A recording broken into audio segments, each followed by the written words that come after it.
What is going on, everybody, and welcome to another Simply Reliable Studios watch along presentation.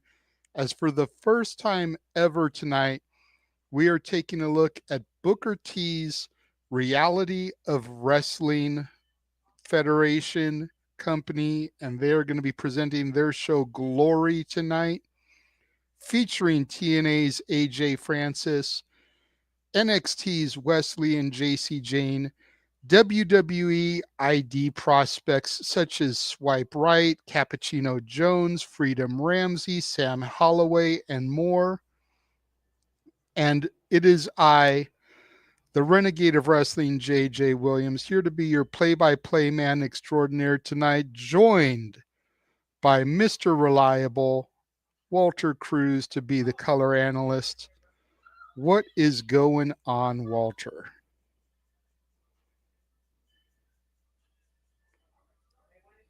Muted right off the rip. But nothing much. Going into this, optimistic. I don't know much, if I'm being honest, about everyone in here. So it's good to go in with a blank mind. And I made that reference last night about the young people being sponges to other people and learning from them. So I'm here to be a sponge to just learn about everybody, and hopefully I'm impressed so I can keep watching. Yeah, I mean, at the end of the day, just like the simple man always says, just enjoy life and enjoy professional wrestling. This is something new for us. You can find the stream that we're going to be watching tonight over on titlematchnetwork.com. Go ahead, subscribe over there. It is $14.99 for a month, and you get access to Reality of Wrestling, Mission Pro Wrestling, Ladies Night Out, WrestleCade, all kinds of shoot interviews, OVW. Like there's so much stuff that I can't even think of it all. We were talking backstage before we came on the air about don't think we've done anything through title match since Ladies Night Out and WrestleCade last year. VIP Wrestling. The Yep. night before the Royal Rumble was through title match. I remembered that as we were just getting on the air here. That whole gauntlet tournament thing that they were doing, where we called Izzy versus Tiffany Nieves 3. Jordan Grace was booked to be there, but dipped out at the last minute because she had signed her WWE contract, debuted in the Rumble the following night. Tessa Blanchard was on that show. Athena was there. So we did that show as well. But titlematchnetwork.com is where you're going to go if you want to watch the action along with us. Some of these people tonight we know, obviously, from watching NXT and TNA. Wesley, Jacy Jayne, AJ Francis. Some of these people we know from watching Evolve. Sam Holloway just had a match this past week against Wolfgang from Gallus. Cappucino Jones has been featured a couple times. The boys from Swipe Right have been featured a couple of times. So we know some of them and their shtick from watching Evolve every Wednesday on Tubi. Some of these people we know just from watching some of the assorted various federations that we've been doing watch alongs for. Tiffany Nieves, Mission Pro champion. She was on the VIP show, as pointed out earlier. She was on WrestleCade Ladies Night Out, NWA Superstar, HollyHood Hayley J from OVW NWA, Khia Dream Maya World from some of the various independents that we've been covering. So we know a little bit about some of those women that are going to be around here. But the main thing going into this is we don't know a whole lot of the stories that are being told within Reality of Wrestling. We don't know any of the build, the lead up to these matches. So we don't really have a solid foundation to try to predict anything here. We can talk a little bit about some of the matches, and we will. We've got a special attraction match as Wes Lee from NXT takes on Eli Knight.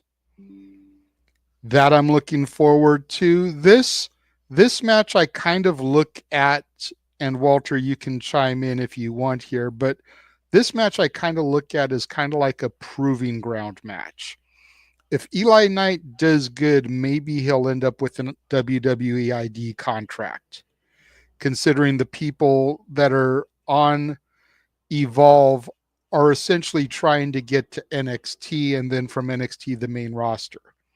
If Eli Knight has a good showing against Wes Lee, a man who's a two-time North American champion, a man who's competed in TNA wrestling, that can only spell good things for Eli Knight. Am I right?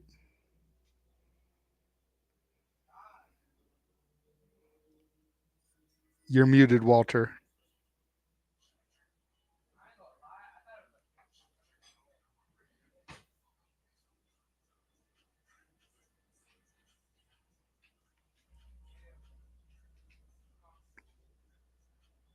Oh, sorry. I actually took a call. But yeah, I don't see. I don't know too much about Eli White, if I'm being honest, but I know Me more about neither. Wesley, so that's the good thing. I'm assuming Wesley's gonna have to carry this, but you never know. This is one of those matches that you can just surprise by watch. Sit back, call the action. We can give a little bit of history back for Wesley, but we really don't know what Eli. It'll be interesting if his group, Wesley group, has to interfere here, but like, why bring everybody over if you're just doing it for Booker T? And what I love Right. is, obviously Booker T's involved in NXT, so it's good to see him letting those people shine. So like, I like the mix of everything that they're doing. Well, I know at the last Reality of Wrestling show, Hank and Tank actually became the Reality of Wrestling tag team champions. Yeah. So I wouldn't be surprised if they show up here at some point tonight, possibly to cut a promo, maybe set up whoever their next challenger is going to be at the next show. Mm-hmm. In addition to that special attraction match, again, we have Jacy Jayne versus Gigi Ray. And I kind of feel the same way about this as I do about the Wes Lee Eli Knight match. I think of it kind of like a proving ground. If Gigi Ray can hold her own with Jacy Jayne, a WWE ID contract is probably going to follow, taking her to Evolve so that she can try to make her way to the NXT roster. Yep. That I feel like a lot of this, and I like that Booker T's doing stuff, but I feel like undercover, this is scouting. Like, that's what these are set up for. A lot of it is whoever can go here can scout for the ID, the LFGs, all this other kind of stuff. And if I was other companies, I'd be sending people that represent my company to the audience, pay for their little ticket, go there and do some scouting too. Because Mm-hmm. they're not signed to anybody, then you can do some negotiation and offer contracts. There's no legal battle of, how like, AEW did with WWE saying that they tampered with their current. There's none of that going if they're not signed to anyone, if they're independent. So why not be smart enough to send scouts out there? Yeah, absolutely. And, as far as this match, again, we don't know a whole lot of backstory going on in these matches, but we did find this promo from Gigi Ray addressing Jacy Jayne. So let's go ahead and throw to that real quick. WWE NXT coming back to Reality of Wrestling. And who gets to take the call? Well, when the fight comes, you put your best soldier out first. The first and only woman to hold both the Diamond Championship and the Tag Team Championship. Internationally known G-Money Gigi Ray. So Jacy Jayne, I know you're on this little world tour, but Reality of Wrestling, it's not going to be some regular pit stop. And you're going to find that out Sunday at Glory. And even if you do bring your little entourage around, I got backup too. Well, damn. Okay. All right. Very, very solid promo there from Gigi Ray.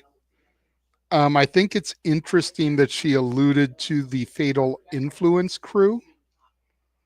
So it's very possible we could see Fallon or Jasmine getting involved here since they've already kind of been called out. And this is a chance for them to get on track. I think it was last night. Wasn't that one of those super chatted questions? If we feel like that fatal influence is looking weak, here's a chance to bounce Mm-hmm. back. Here you go. I think that was one of the questions from what I remember.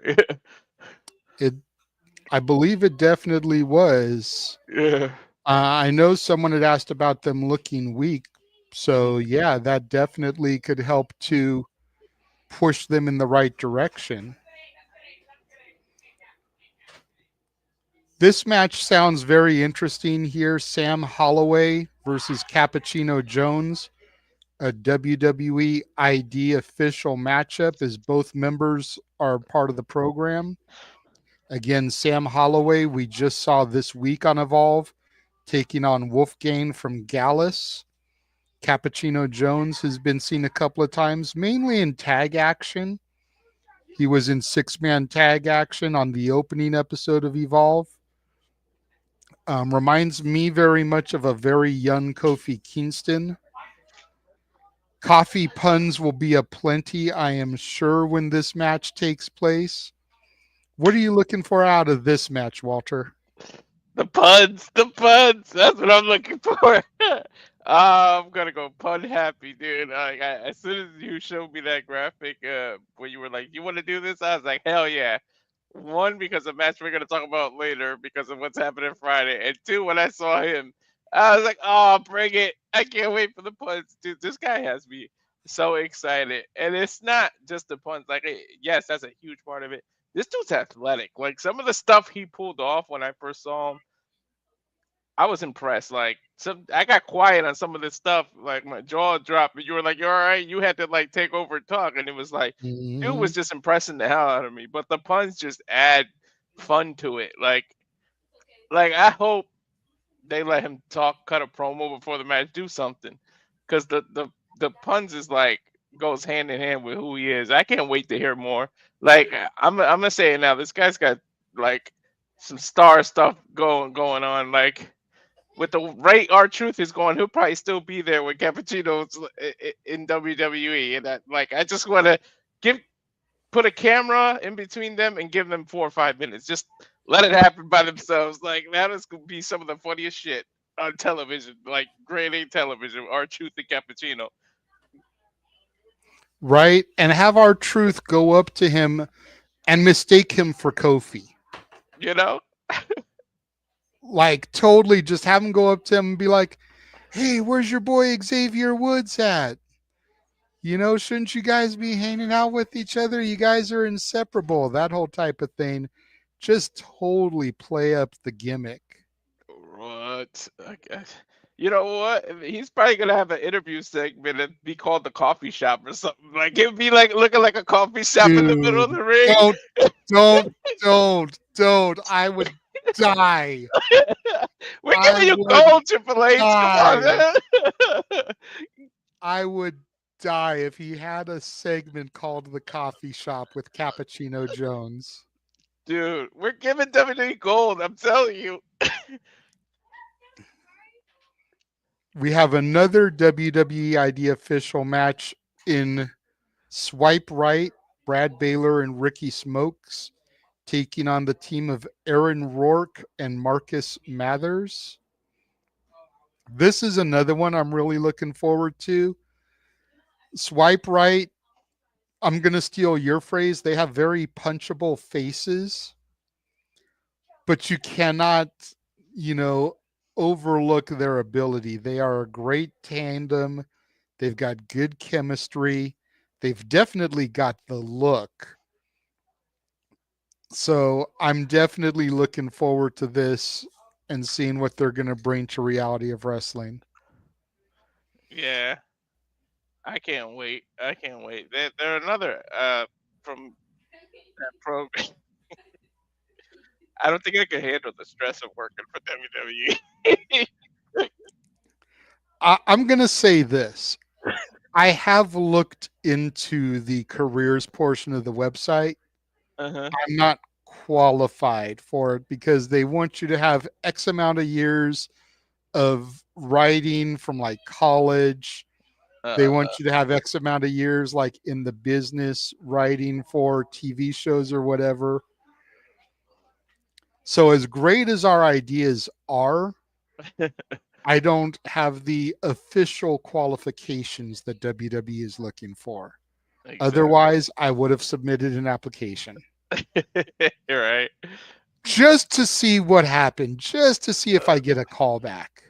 Right. Like some of our videos should be like application enough. Like, do you have any ideas or anything? We'd be like, well, tune into this and tune into that. Just show 'em videos like that.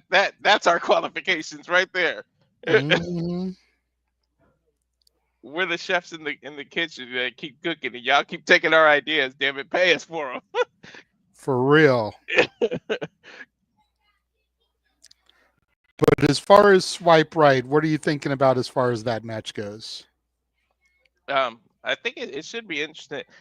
Like when I say they have punchable faces, I mean it in a good thing because they live up to that college prep, especially someone like me who's been like, I mean, yeah, I played football, was in shape, but once I got older and started, gaining the weight, and getting big, you get jealous of people like that. They got all the girls and looking like them, and so it's the typical. Like, let's face it, I'm not making it political, but we live in America. The general people don't look like that. So you want to play up with that and make them look.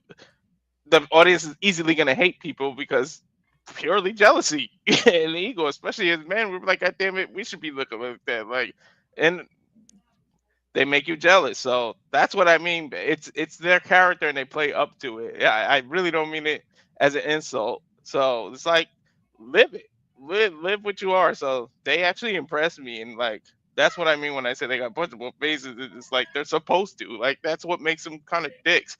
And we said it in that part. They remind us of like the Mean Street Posse. Like they kind of look like that, got that vibe. Like I think you were the one that said that. Definitely. Yeah, but there's no denying their athleticism, and hopefully they can keep continuously to impress me. We appreciate that, Safet. We appreciate that. Now I want that to actually come into existence now. Forget the coffee shop. So what else we got here? We've got Maya World versus Mia Friday. Again, I really don't know much about Mia Friday. I know a bit about Maya World. Looking forward to this match, seeing what Mia Friday is about. If I had to pick somebody to win this one, I would go with Maya World just because she's the familiarity. What about you, Walter?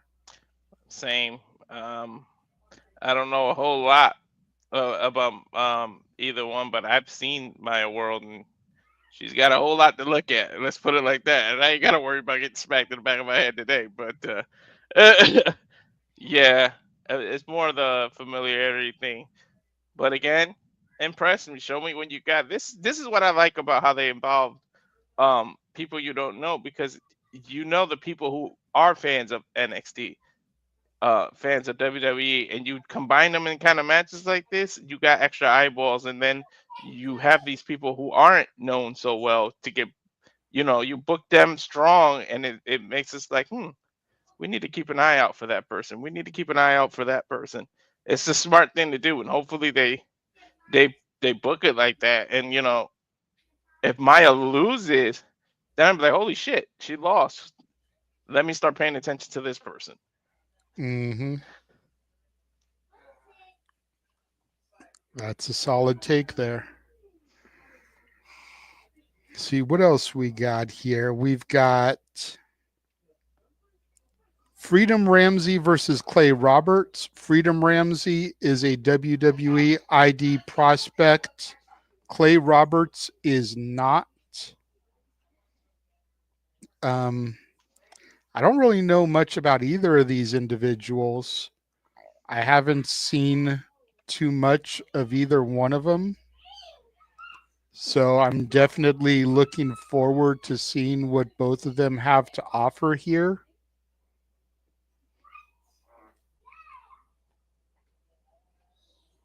I do.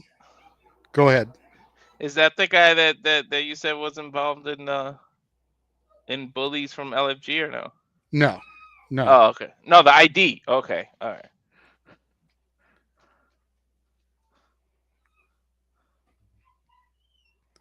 But I do have a couple of video promos here from each of these gentlemen that we can take a look at to maybe get a little bit of an idea about the match. So we'll go ahead and roll those.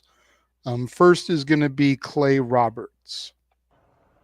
You know, I used to consider myself the heart and soul of reality of wrestling. You hang around somewhere long enough, you get tapped into the vein of what's going on. And that cross that I've been bearing has been heavy lately. And I realize I'm not the heart and soul. I might just be the anxiety, the depression of what's going on around here. Because I got friends coming up to me and saying, you know, they just turned 35. They're thinking about hanging up the boots.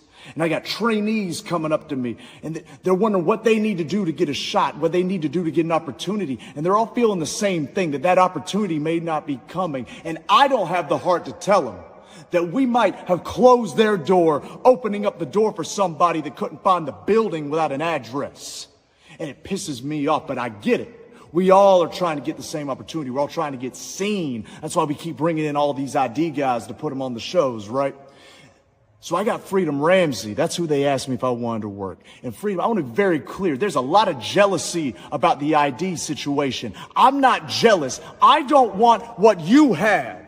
I'd rather die on my hill than be a king on yours. But the fact that I have to wrestle a guy who's made a whole personality over not having a phone number changed pisses me off. It's stupid. And so, yeah, you want to come down here and you want to be ID'd. Well, in this building, you might be ID'd, but you have no identity. 9300 Emmett F. Lowry Expressway is my house. So you call it a showcase. I say I'm making my case. You think it's a spotlight shining down on you. I say that spotlight starts to zero in and it becomes a red dot on your chest. And you are in the target, the sights of the precision tactician, Clay Roberts. It's fitting that it's called glory, because I'm going to take yours and find mine.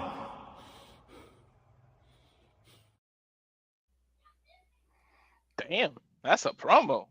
And then here is Freedom Roberts in his reply. I got time today. Freedom is here to address the latest trash talk, and I heard from Clay Roberts.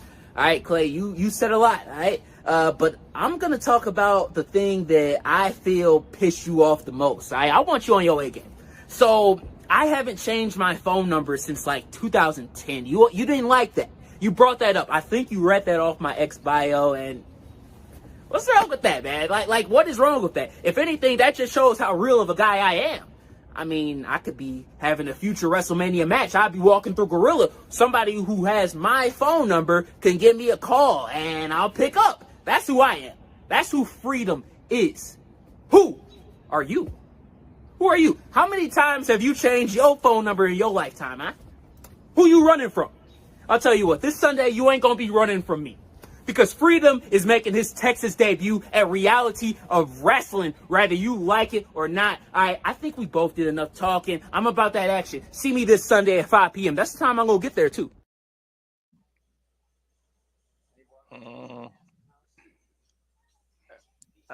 I'll say I could see the difference in experience. I can see what one has to work in as opposed to somebody who's been around. Apparently, Clay Roberts is a former Texas champion for Reality of Wrestling. Oh, well, there we go. He spoke like a champion, I can tell you that. But I was digging that promo. Yeah, he definitely had some heat behind them words, man. Hell yeah. Let's see here. What else we got? We've got The television championship will be on the line as Chandler Hopkins defends against AJ Francis, the former top dollar. Again, I look at this as a proving ground match, even though Chandler Hopkins is the champion going into this. If he can hang with a guy like AJ Francis, a guy who's competed in WWE, competed in TNA, have a good match, very possible he could end up getting ID'd. Moving on to Evolve here. Hassan is here saying, let's go Chandler. Okay. Couple people in the chat here that watch Reality of Wrestling, apparently. That's good. And then the last match we have to discuss is really what brought us here, for being honest. I mean, not to take anything away from the rest of the card. The NXT talent was definitely something that piqued our interest. AJ Francis, something that piqued our interest. The Evolve people piqued our interest. But Khia Dream, HollyHood Hayley J, and La Princesa Tiffany Nieves. Of course, if you have followed our content the last few weeks, you know we will be welcoming La Princesa to a special episode of the Shenanigans on Friday night, April 4th. So getting to see and call and react to another one of her matches, a match for the #1 contendership for the Reality of Wrestling women's title. You know, La Princesa, according to her socials, is on 2 hours of sleep after successfully defending her future of women's wrestling championship here in SoCal last night, and then flying to Texas for this. At least at the time of that post, she was on 2 hours of sleep. She may have caught a little cat nap on the flight, but Khia Dream has definitely got some words for both of her competitors in this match.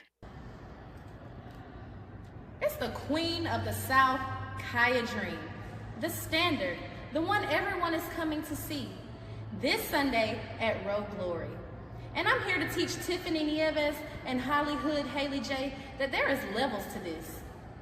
Hayley, at first I thought we had a lot in common, but I've watched you, and I've realized that you don't have an ounce of class.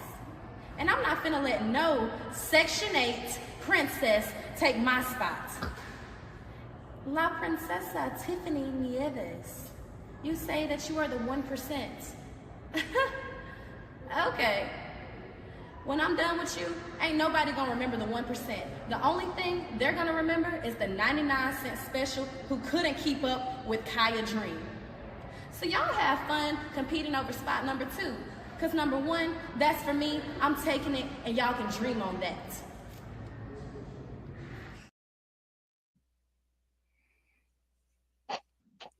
That's a promo, dude.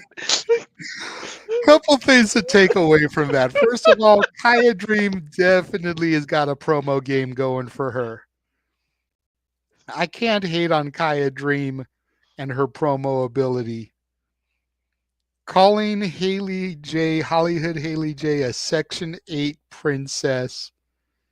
Saying that La Princesa is the 1%, but no one's going to remember the 1%. They're going to remember the 99-cent that couldn't get it done. Man, she came with some smoke there. I think it's obvious where me and Walter's loyalties lie in the fact that La Princesa is going to be coming onto the Shenanigans here on Friday. But, you know, this should be a hell of a match. All 3 of these women are phenomenal in their own way. So I'm looking forward to seeing what they bring to the game. Is right now on Title Match Network, I've just got the promo graphic here on the screen. I don't know about you. I heard a little bit of background talking on the stream a few moments ago. So that was probably a little audio check, but we should be getting things started here momentarily.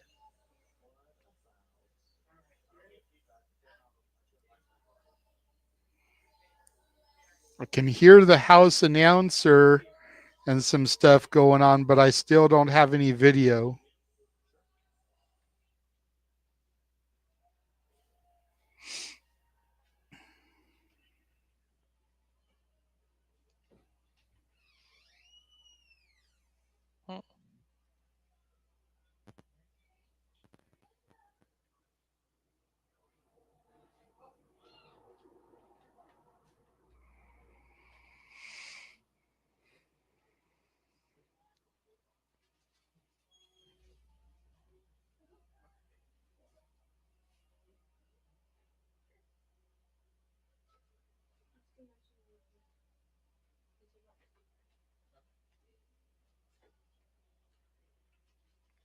Have you got anything yet, Walter? No, I'm just hearing kind of like a weird Okay. audio thing. It's pretty much what I have too. Yeah, I think they're just testing the audio, which wasn't it last time they had like some mic issues and we couldn't even hear them, so that's probably what they're trying to.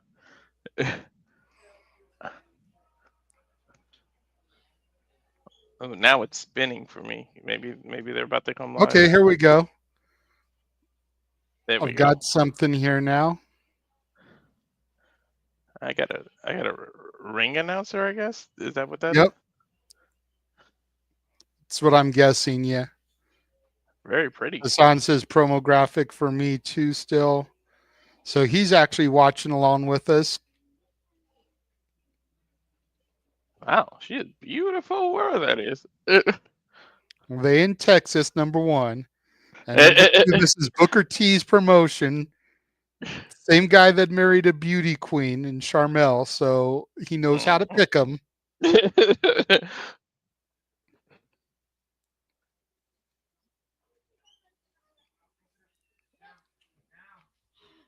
So does Now that it mean? looks like we've got a close-up of like their computer screen here. Yeah, that's cool. So does that mean Booker's in gorilla position? Probably. I mean, maybe he's on commentary. Maybe we're going to hear a little shucky ducky quack quack dog. I actually hope not. Love him, but jeez.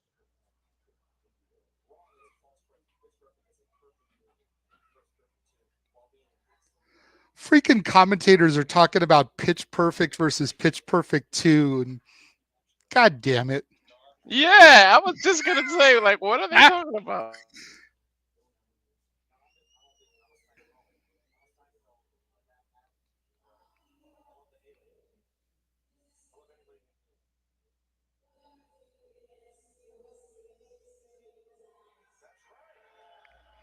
Wesley asked if we could do a watch along of the Last Stand Rumble coming in a couple of weeks. As long as there's not something else planned for that day, and as long as it's on a service like this that we have access to, we can do it. A lot of it will depend on how impressed we are here tonight if we decide that we want to give them the rub again. You know what I mean? Like if the show is garbage, then we're not going to want to cover it again. Garbage. I doubt that one though. I'm just saying. I mean, know. look at the production so far. We're not off to a good start, as Hassan says here. So, yeah, I'm getting that techno color, like that rainbow thing when the TV's off screen. Yeah. And the mic doesn't sound the best either. I'm not gonna lie. Well, house mics for independent shows are never top tier. Mm-hmm. I can forgive that. We had the same issue at VIP wrestling. As long as we get the video feed, because at the end of the day, we don't need to hear their commentary. We're providing our own optional alternative commentary. True indeed. As long as we know who is who, that is all that matters.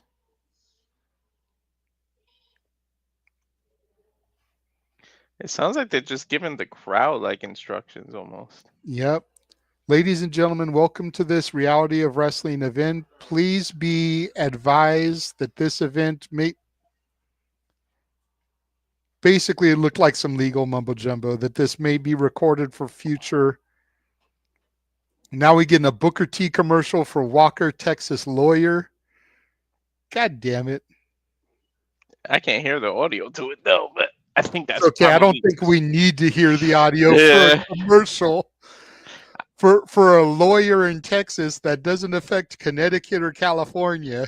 Mm-hmm. That's probably something for them to just hear. Now we're getting the national anthem.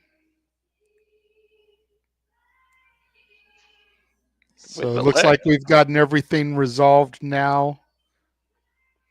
They've actually got the words to the anthem going up on their Tron. Like people don't know the words to the national anthem. It's actually kind of smart to make because it kind of makes you sing along because you see the words. I just think it's hilarious. Like they've got it up there like it's a karaoke performance and it's the national anthem. Like I could understand if they were doing it for like Oh Canada, because I don't know all the words to Oh Canada. I'm not Canadian. But I know the words to the national anthem because I live in America. You know what I mean? Yeah. All I know is "Oh Canada, our home and native land." That's about it. Same.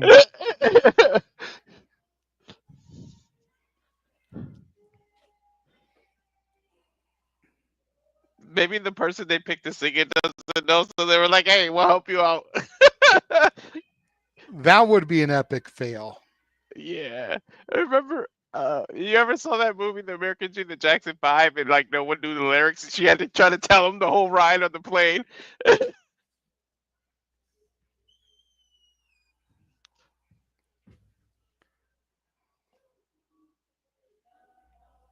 Somebody's coming out already.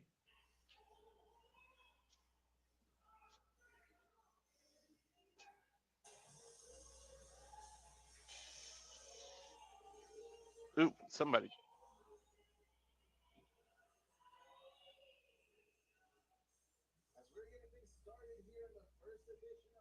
Did you hear it like suddenly get louder?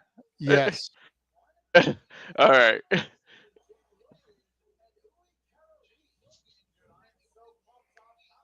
This is an impromptu matchup, something that wasn't announced. So we're going to be really going into the dark on this one.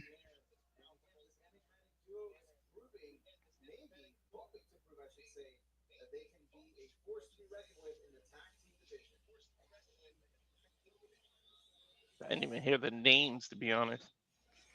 Jake Logan is one guy, and I didn't catch the other guy.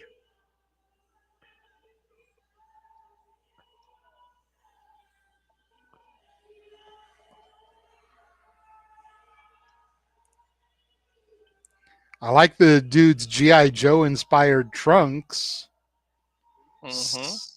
Lee Monroe.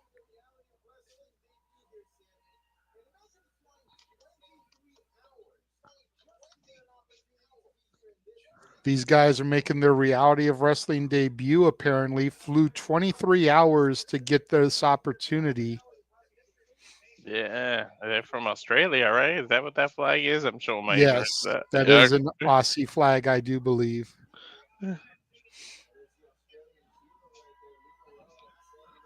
I do like that G.I. Joe type of trunks. I also like the other guy, the first guy that came out. I like his shirt. It was, something leave and slap someone leave and whatever it said. I kind of half read it. Leave. Yeah, that was a cool shirt.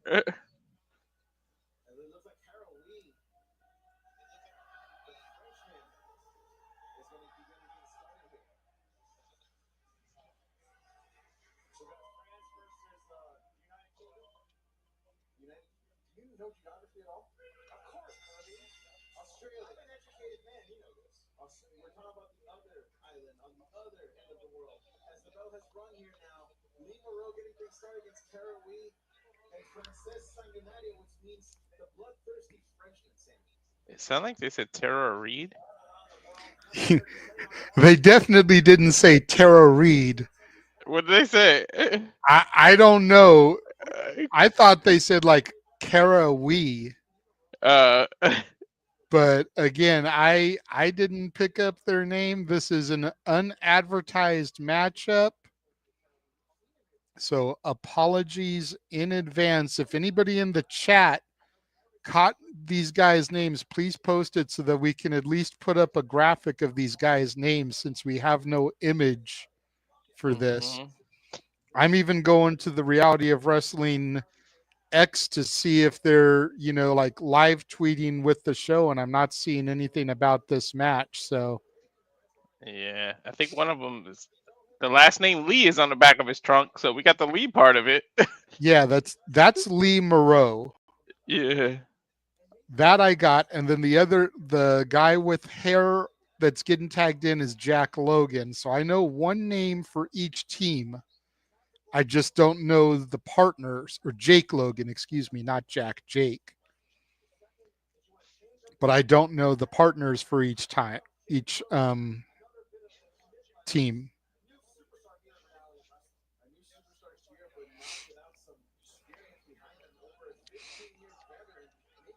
You're right. I did the same thing. Went to Reality Wrestling X, but it was left it out. I tried to do a little quick. It didn't work.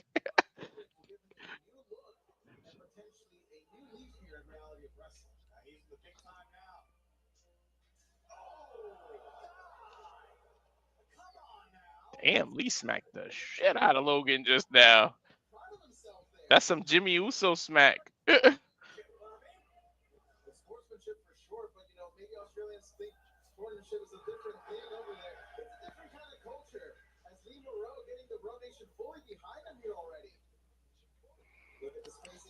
Lee Moreau charging in on Logan. Irish whip sends him to the other corner. Running knee strike.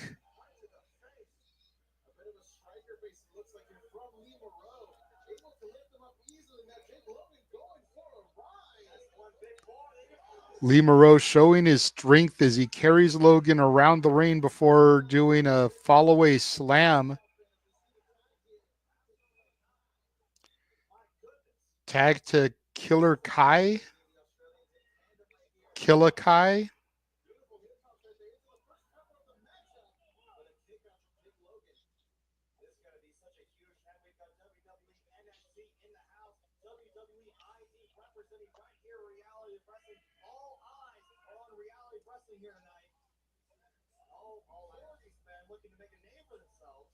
I can't come up with anything. So yeah, like you said, we apologize. But now it's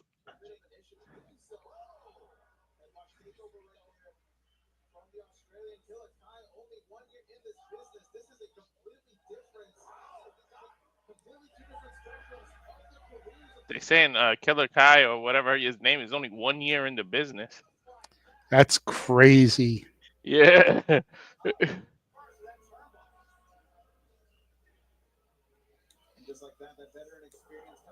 That's rookie for real.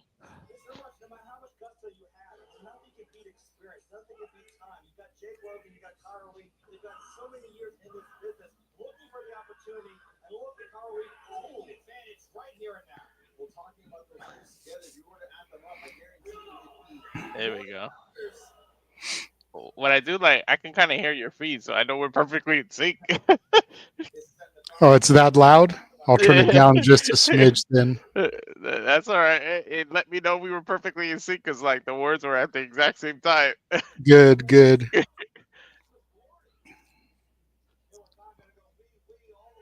Well, first year in the business, he's about to lose a leg with these damn moves. He's getting his knee. Double team maneuver here by Jake Logan and Wee. I'm just going to call him Wee because I can't get his first name. Mm-hmm. Chop sends Killer Kai down to the mat. Jake Logan with a senton on his chest pushes him down for a pinfall, gets a 2 count, and Killer Kai kicks out.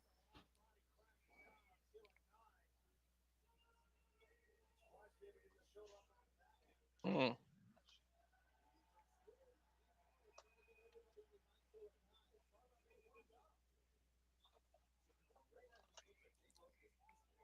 Jake Logan off the rope, shoves Killer Kai into the other ropes. Irish Rip reverses by Kai. Nice standing drop kick by Killer Kai. Rocks Logan. Logan kind of no-selling it there. Sure did. Stomps Killer Kai's hand. A little bit of jaw jacking. Running knee strike from Logan rocks Killer Kai. That was a crazy knee. Gets a 2 count.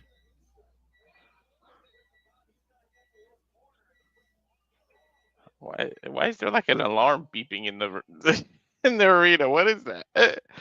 That's the microwave. The timer was set for something and no one's grabbing it. Oh, here we go. Oh, I thought it was the wrestling. It sounded like it No, was it's coming not from my the. It's TV. that. It's the background here. Oh, I was gonna say, what the? They passed their match. Right? They passed the time allotted. Like, yo, you were only supposed to take 3 minutes. Ooh, up and down chops by Wee onto Killer Kai. Tag into Logan. Snapmare takedown.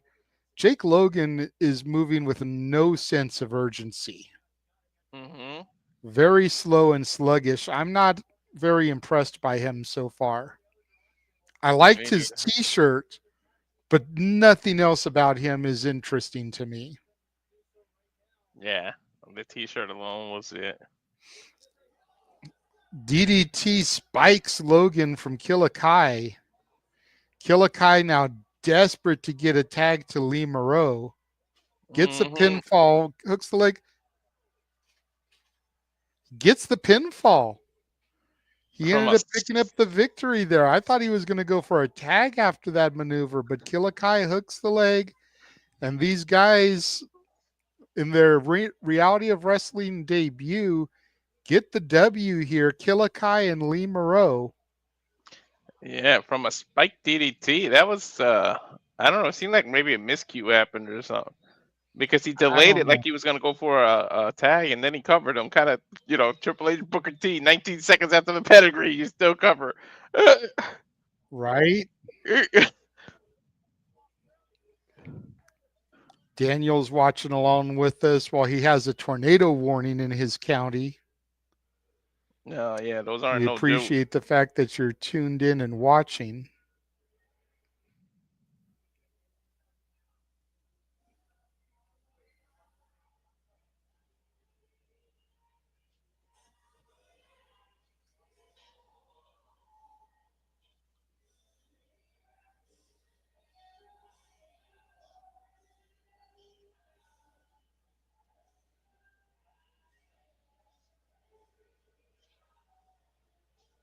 Yep, I was just about to do that. It looks like we're getting swiped right for them.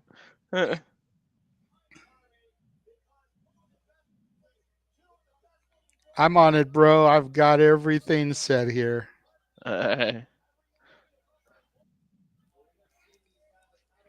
Getting our first official WWE ID match for the night. Swipe right, Brad Baylor and Ricky Smokes taking on Aaron Rourke and Marcus Mathers.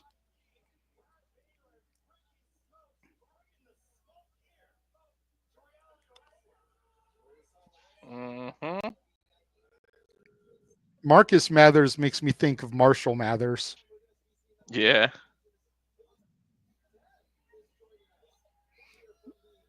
Some people hanging out in the background here. What do we got here?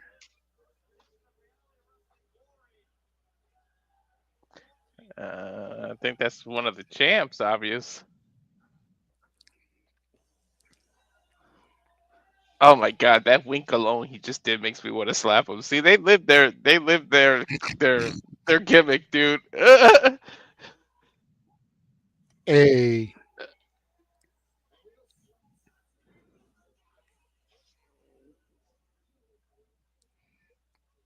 the one thing I did like, they showed that shot of the other guy in the crowd there with the championship belt. You could kind of see on the background the banners of some of the people that have come through here. You saw Sammy Guevara and, of course, Roxanne Perez.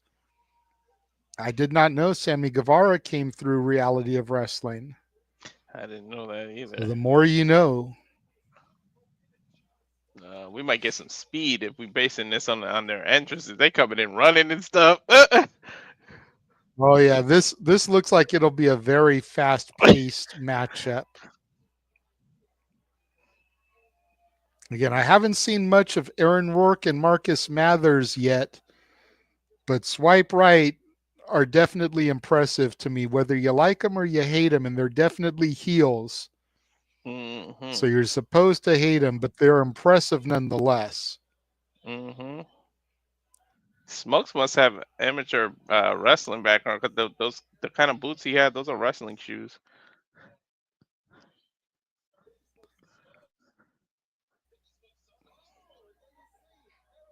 So, well, okay. Swipe right and kiss my ass, I guess.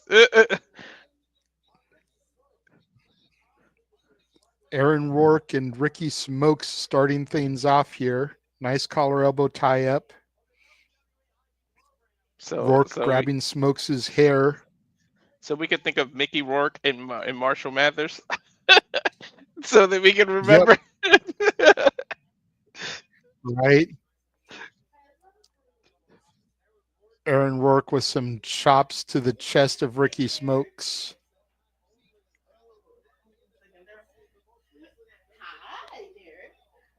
Aaron Rourke licking his palm before lighting Smokes up again here in the middle of the ring.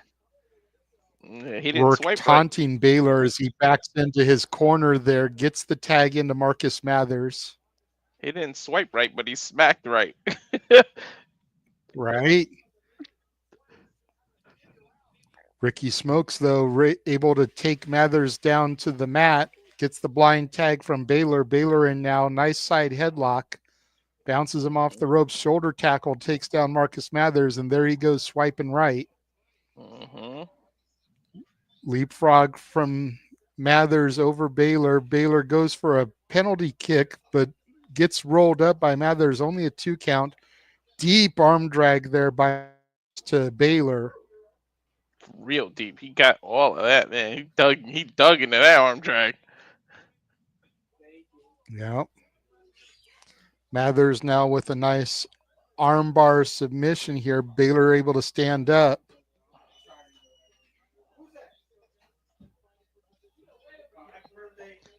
The tag division may have a future. Like as much as I say about swipe right, like I'm gonna. They look like a team. They function as a team. I hope they stay ranking as a team. Like no Eagles get in the way. Absolutely.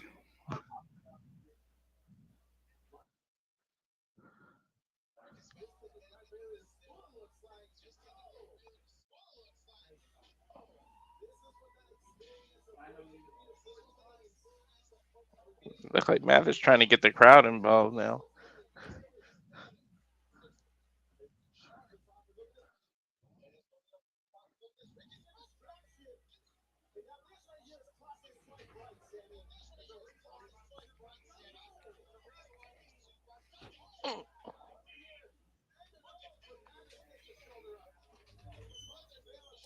Big double team move there by Swipe Right. You hearing me okay? Yeah, I hear you. Dude, that referee looks just as young as the freaking competitors right now. Well, the wrestlers have to go through training just like the superstars do. Can you hear me Mhm. okay? Yeah, I can hear you fine. I hear you. Okay, I don't know if that's a lag or if it's just you not hearing me. Say It might something when I stop talking. now. Okay, yeah, there's a serious lag. Okay. Oh, okay. Big boot from Smokes. Baylor in get the pinfall attempt.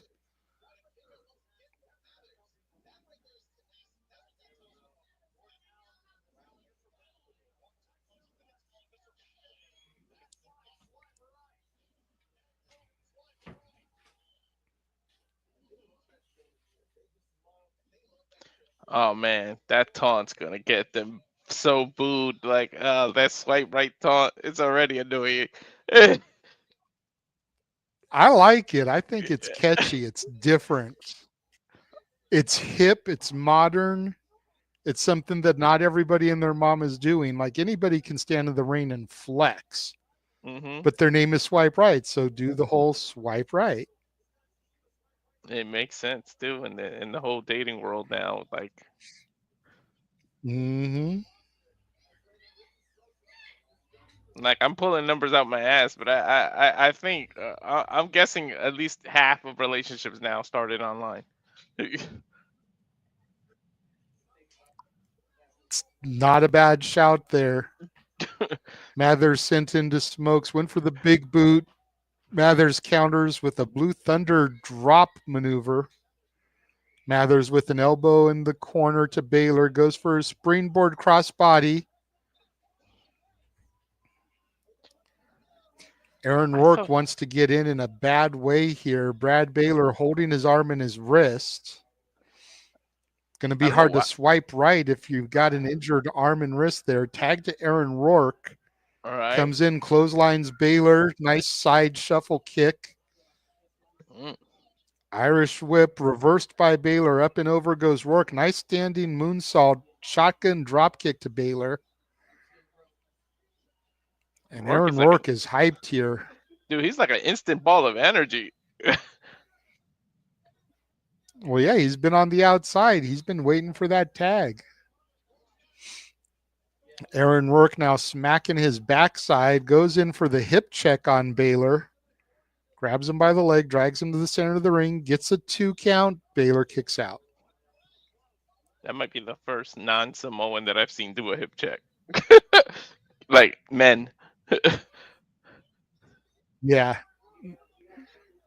Nice springboard moonsault there from Rourke. Split-legged style, gets a 2 count, smokes in to break up the pinfall, referee admonishing him. I know Baylor we shouldn't. using the distraction, rolls Rourke up, hooks the trunk, still only gets a 2 count. They say don't judge a book Rourke by its dropped cover. across the middle rope, tagging the smokes.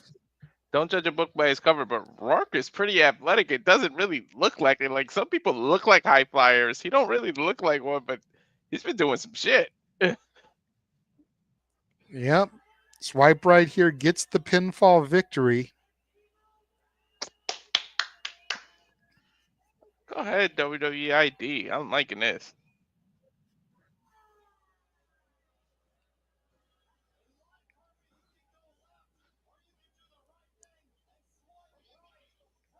I'm going to try to reboot while we have this in between moment, see if that can fix the lag. I shall be right back. All right. That is a catchphrase. You can go left or do the right thing. That's a catchphrase for them.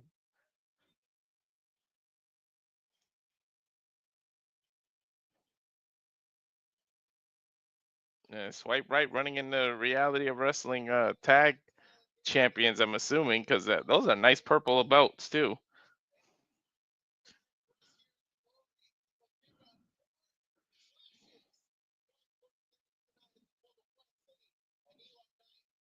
Looks like they're going to go to Wesley and Eli Knight next.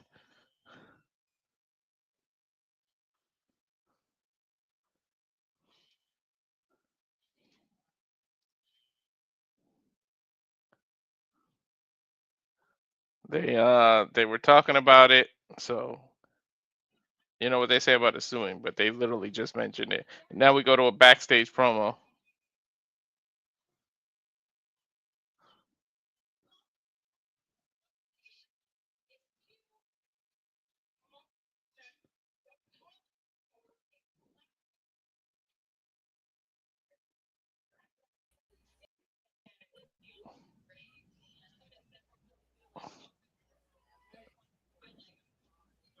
Looks like we've got Mia Friday with the interviewer here for Reality of Wrestling.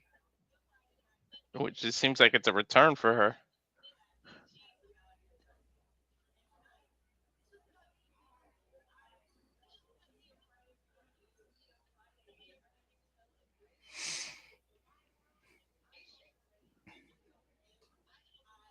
Too bad they didn't do this on a Friday, so it could have went with her name.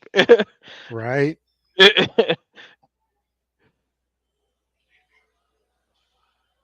They mentioned while you were gone Wes Lee, so I'm assuming he's next.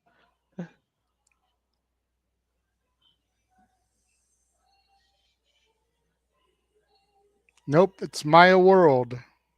Okay. Ooh. Maya World versus Mia Friday. Nice.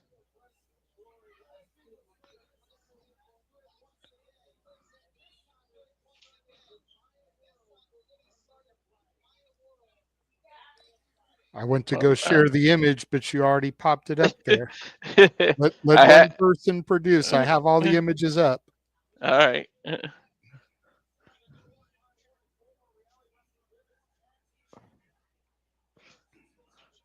I'll be right back. Something's that my cappuccino's at the door. You feel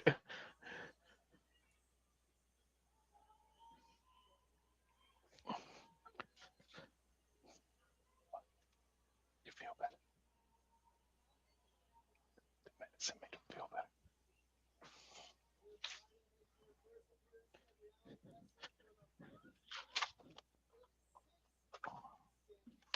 Mia Friday back in reality of wrestling for the first time in 6 months, apparently. Fans definitely seem to be happy to have her back.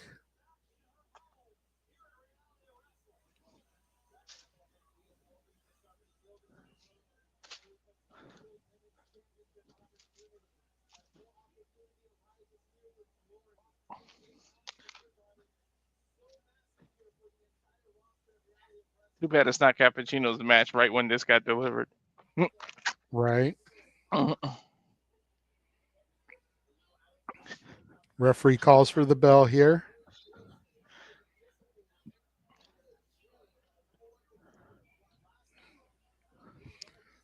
Maya World trying to block out the sounds.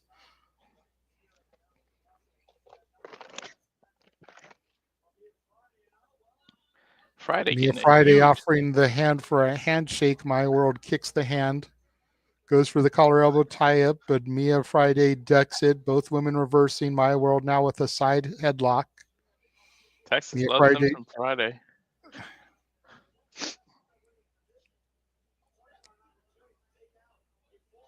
Maya World off the ropes now. Does a nice little handstand over Mia Friday. Mia Friday off the ropes. Leapfrog by Maya World over Friday. Friday tries to roll up Maya. Gets a 2 count. Maya World kicks out. Friday springboards off the middle rope. Nice arm drag by Friday to Maya World. Maya World comes in for a clothesline. The little jawbreaker action there from Mia Friday, followed by a neck breaker. Hooks the leg for another pinfall attempt. Gets a 2 count. Friday trying to make quick work, dude. That's like she's going for quick covers after every move. That's what you got to do with an opponent like Maya World. Maya World is no slouch, and Mia Friday's been out of action here for 6 months, making her return. She wants to make a statement here. Rolling Death Valley driver there by Maya World, followed by a short arm clothesline, hooks the leg, gets a 2 count on Mia Friday.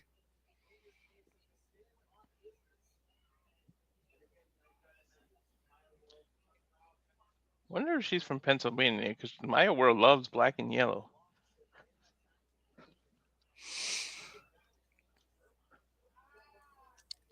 Interesting point there. I'm gonna look that You have up. to look that up, yeah.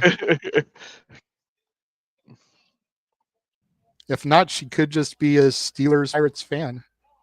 Sure. Right now, Maya World just stomping Mia Friday in the corner. Now, big boot across the throat of Friday there. Mia Friday struggling to get to her feet. Maya World there waiting for her. Sets her up. Nice snap suplex by Maya World. Goes for the cover attempt. Not barely a 1 count. Mia's already kicking out of that.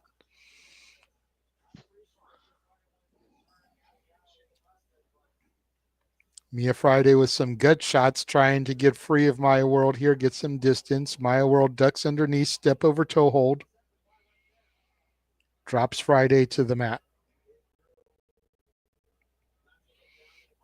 Senton from Maya to Friday misses though. Now Mia Friday opening up some shots. Irish whip reversed by Maya. Mia off the ropes, spinning bulldog there by Friday. And another one. Mia ducks under the clothesline, side kick to the stomach. Mia with a rising knee strike to Maya World to her knees.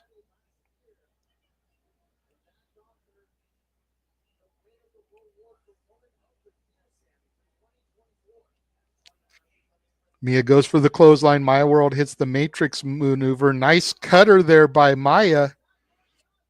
Hooks the leg. Gets a 2 count. Mia Friday kicks out of the cutter. Out of nowhere with that cutter.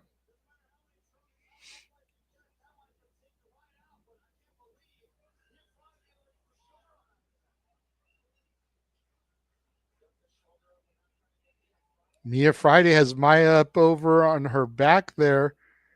Maya tries to counter. Mia reverses, hooks both legs, high stack. Mia Friday just gets the pinfall. What did you find out? Is she from Pennsylvania?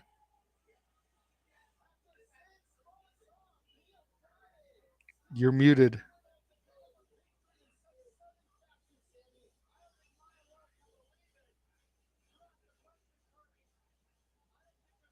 Not enough info. It just like tells me her bio, but it's not bringing. It's telling me more about reality of wrestling than her.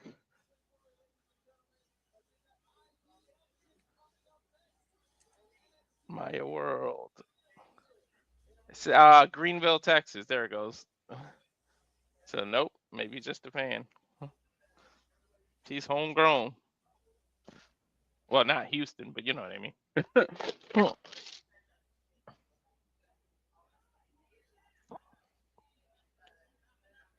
At this rate, man, this ain't gonna be a long event because the 3 matches are, what are we, 36 minutes in, and we're already going through 3 matches.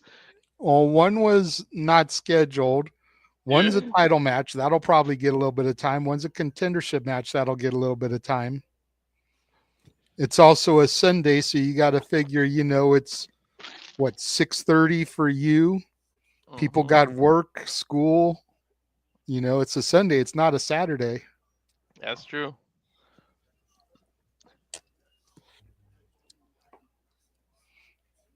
Got Sam Holloway now cutting a promo here.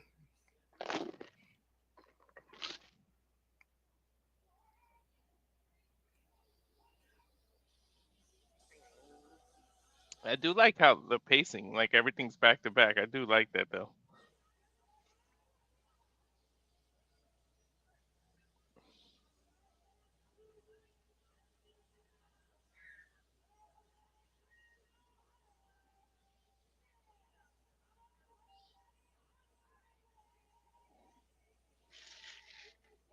Big Sam written on the back. Yeah, I was just literally gonna say that is a big dude, and then he turns around and his jacket says Big Sam.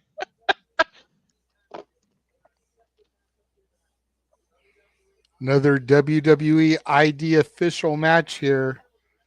Sam Hardway Holloway taking on Cappucino Jones. Sam looks at least 6'4". And again, man, if you missed Evolve this week, check out the match he had with Wolfgang from Gallus, the big man of the Gallus boys. Mm-hmm. There's a big Haas fight there. Big meaty men slapping meat. Evolve is fun, man.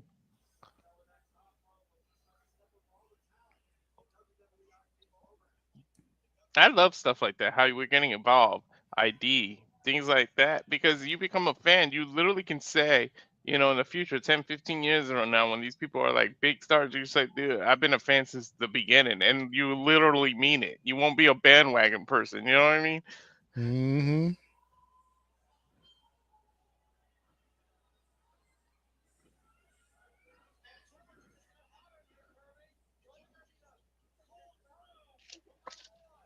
It's not a cappuccino, it's a chai latte, but I'm close enough. Go on, Jones. God damn it. Here we go, Walter. Mm-hmm.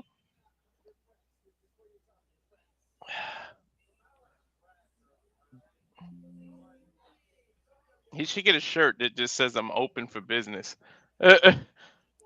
Stop giving away ideas. Next, you're going to say he should have something that says, "You like me a latte." Yeah, right?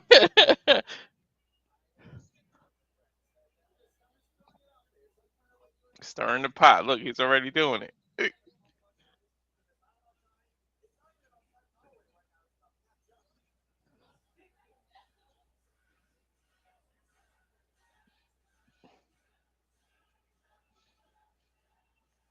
Yeah, he's got brown pants or like brown belt. You could just coffee brown, I guess.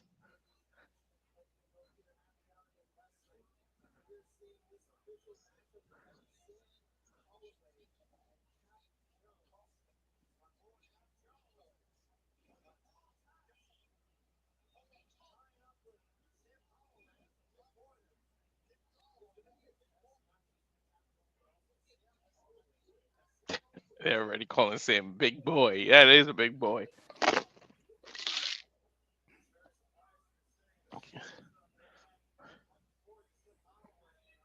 Literally just tossing Cappuccino around. Mm-hmm. Shaking the Very drink, slow if to you will. start. Yeah, right. Shake it nice first.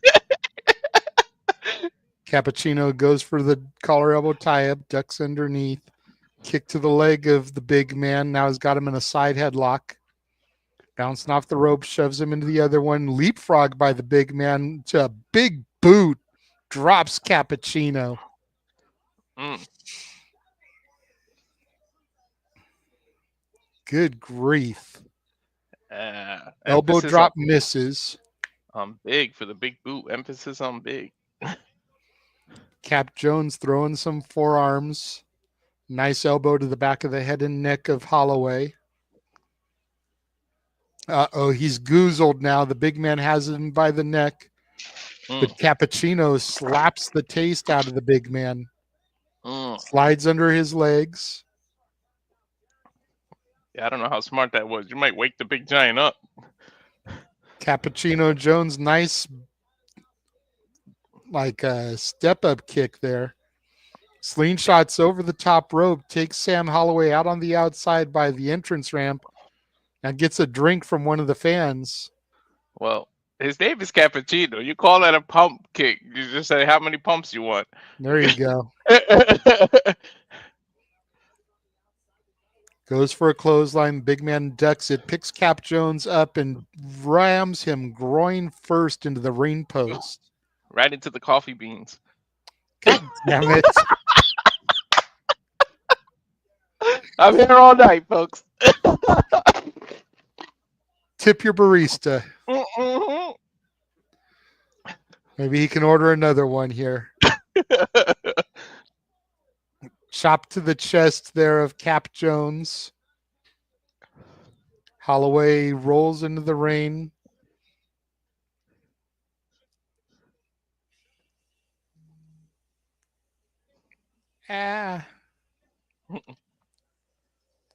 My phone battery died.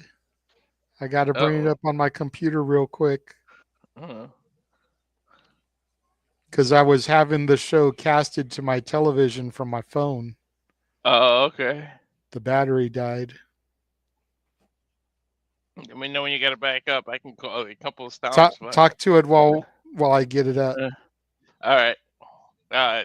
Headlock over here on ground for Callaway to Cappuccino. Cappuccino slowly working his way back to his feet.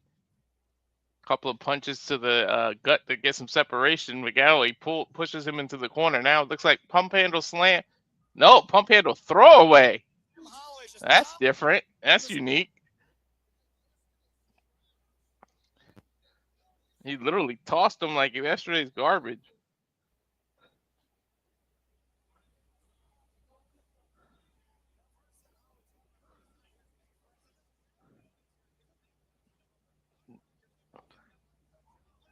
Another head choke, rear naked choke by Holloway.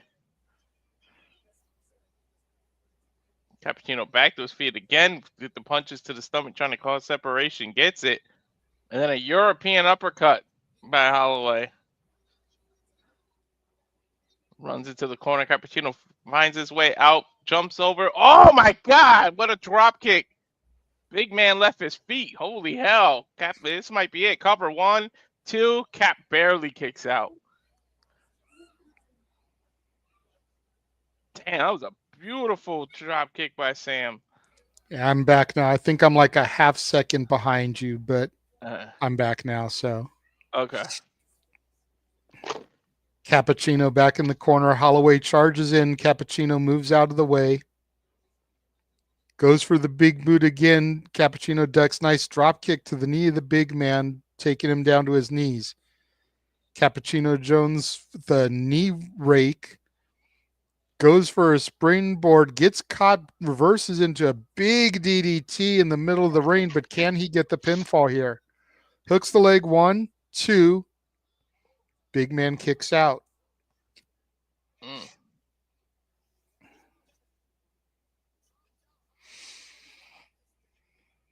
Cappucino Jones now going outside the ropes here, holding on to those coffee beans. Mm-hmm. Scaling to the top rope. What's he got in store here? Goes for a frog splash, but rolls through. Sam Holloway catches him. Up and over goes Jones. Jones tries for a scoop slam, but the big man is too heavy. Elbows to the back of the head and neck. Butterfly suplex right in the corner post and the turnbuckles by the big man. Hooks the leg of Cappucino Jones, gets the 2 count. Cappucino somehow kicks out. Dude, Cap showing some heart. I thought it was over for a second. I can't lie. Well, you know Cap can do this all day, so. You know?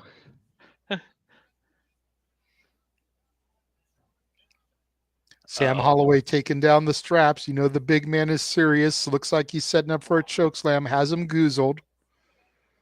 Cappucino Jones goes up, flips over, lands on his feet. Standing drop kick, rocks Holloway. Holloway goes for the clothesline. Cappucino ducks.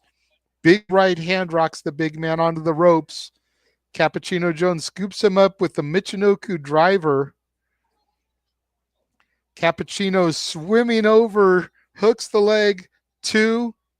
Big man kicks out. He literally swam across the ring, and I was thinking that in my head, and you said it. I was like, what the hell? Cappucino Jones going up to the top rope yet again here. But the big man intercepts him, has him goozled.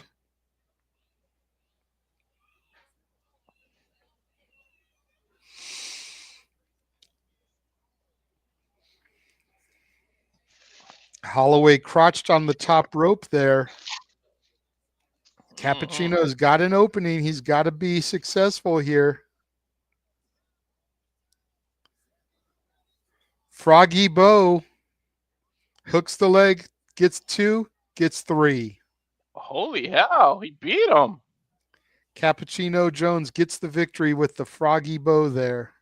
Mm-hmm. That wasn't the shot of espresso. It was just a froggy run.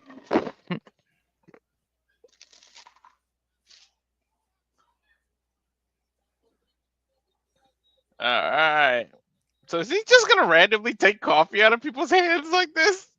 Hey. Make sure if I ever go see ID, I'm going to bring me an extra cup.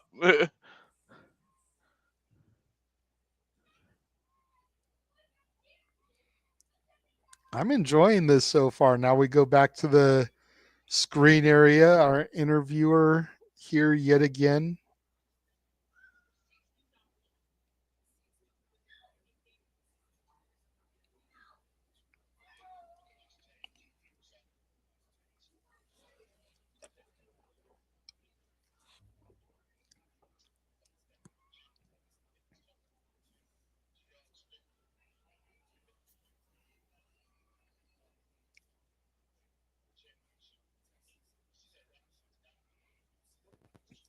Something about the Texas Championship.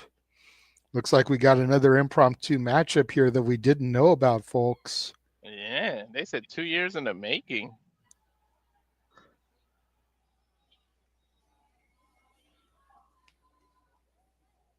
I think this is going to be 5-2. I think he said 5-2 in the interview.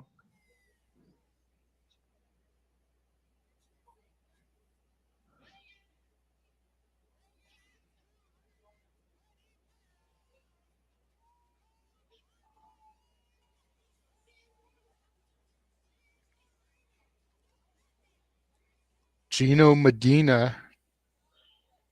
Oh, Gino.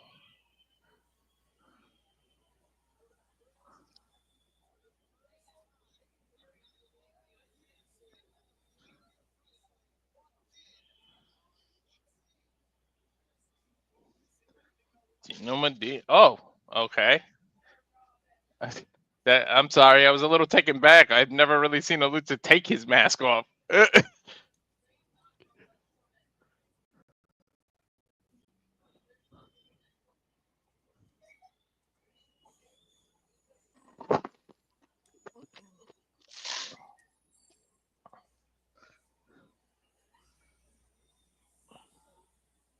Damn, this dude looked like Booker T's son or something.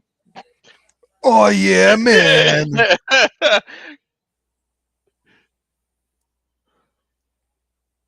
Look at T might have some explaining to do.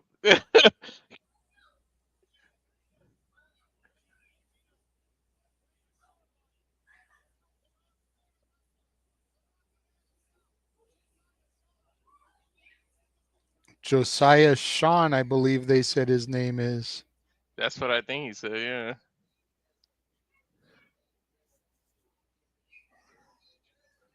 Damn, that dude really resembles Booker T. I don't know if he's doing it on purpose, but sheesh.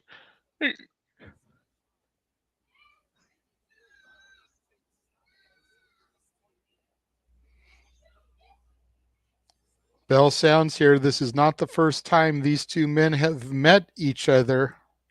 Mm-mm. The announcer said it was 2 years in the making, so they gotta have history. Apologies if we misspelled these names across the ticker here, but again, we just found out about this match. No graphic or anything. Collar elbow tie up.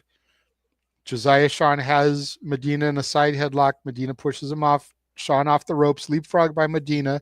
Shoulder tackle by Josiah knocks Medina to the mat. Both men back up.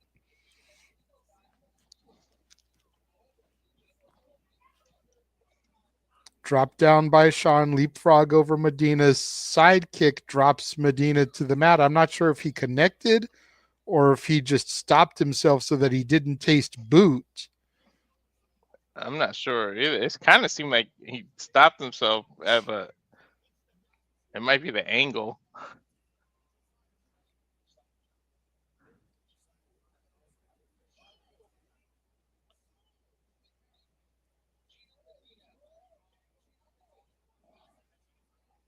Gino Medina has Sean backed in the corner, some forearms, elbows, rocking Josiah Sean.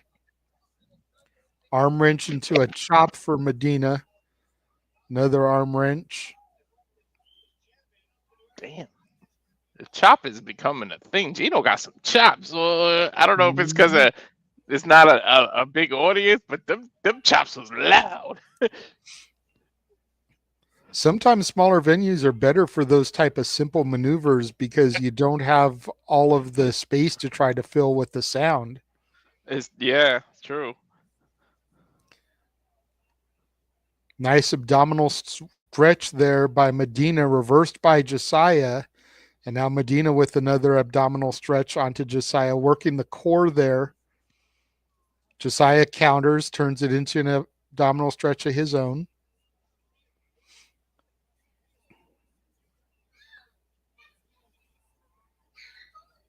Medina reverses yet again. Josiah ducks the clothesline, follows up with a forearm. Both men trading forearms in the center of the ring here. Keeping it nice and simple here in the early goings. Medina with the upper hand. Irish whips Josiah off the ropes. Sean with a couple of clotheslines dropping Medina. And Medina staggers into the corner.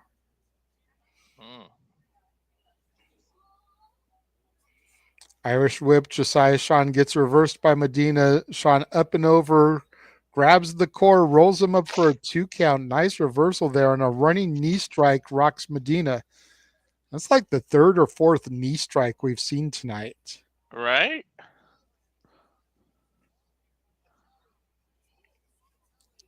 Medina hangs Sean up on the top turnbuckle there, backs into the corner.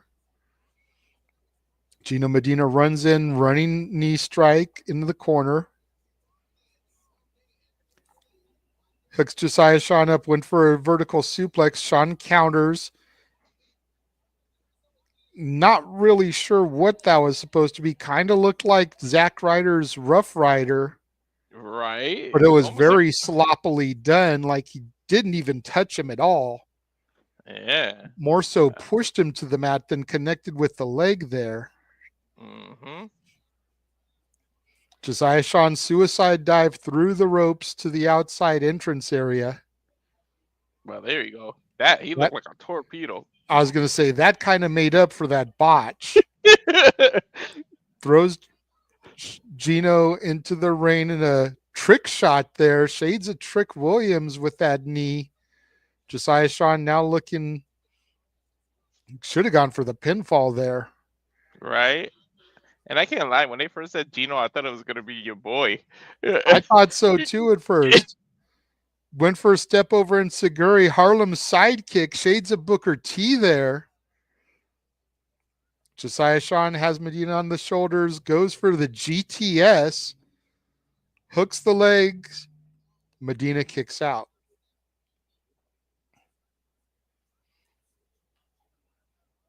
Gino had that bottom rope right from the jump there after getting that GTS connected to him. Josiah Sean is backed up in the corner as Gino Medina tries to pick himself up in the other corner.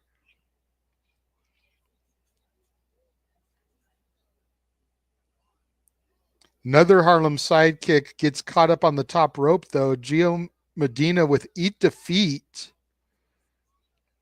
Hooks the leg, gets the 1-2, kick out by Josiah Sean.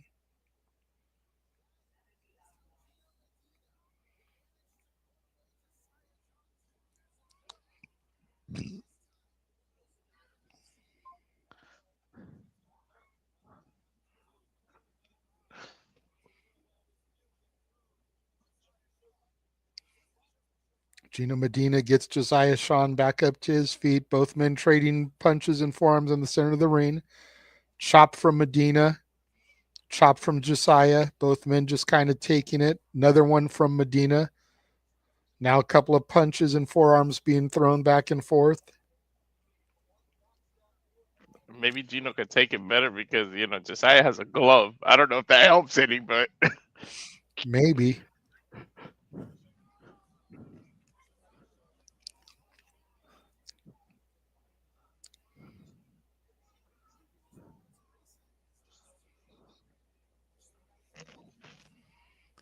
Both men collapsing now in the center of the ring after that series of punches and forearms.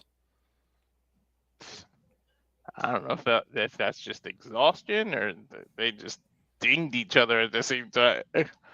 Well, what's funny is that Gino Medina delivered a forearm and then collapsed, and then Josiah fell down afterwards. It was like the dude that threw the punch fell first. Yeah. That don't make a whole lot of sense, but hey, Yeah. Both men back up. Sidekick there by Josiah Sean rocks Gino. Josiah was running to the corner, got caught with a pop-up knee strike, and a super kick from Medina drops Josiah Sean. This could be it. That might have to do with that you and I watch wrestling a little different because we've been trained, we've been doing that, so we know like it's not how that should have went. Yeah, for real. Gino Medina with a nice turnaround in Seguri there, dropping Josiah Sean. Looks like he's saying that is it. Jesus, nice pile driver maneuver there. Hooks the leg, gets the 3 count, and that is it. Gino Medina retains his title here.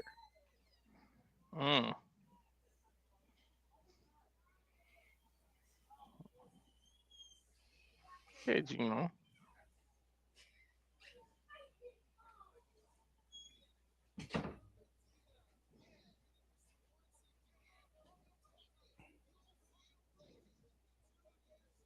They call Josiah the Rocket. Owen Hart nickname. Mm-hmm.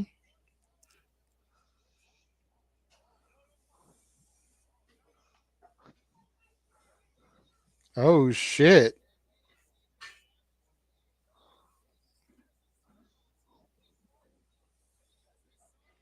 Who called Kratos? Savage King here.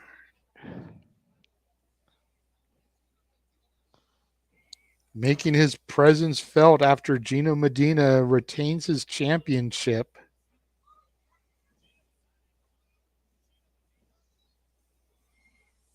Very slowly getting in the ring here.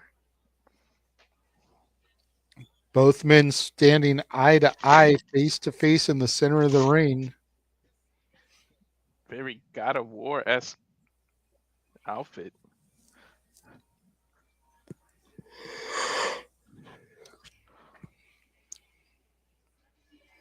Think we're seeing a little bit of foreshadowing for what Gino's next match may be. Mm-hmm. I don't know much about this guy, but his look is impressive. Right? Definitely will sell action figures and video games. Mm-hmm.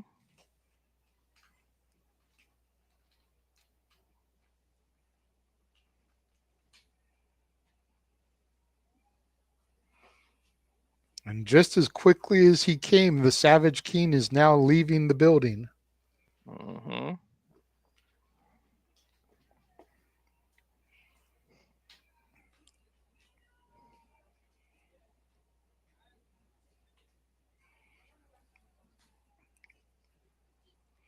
Ah, here we go.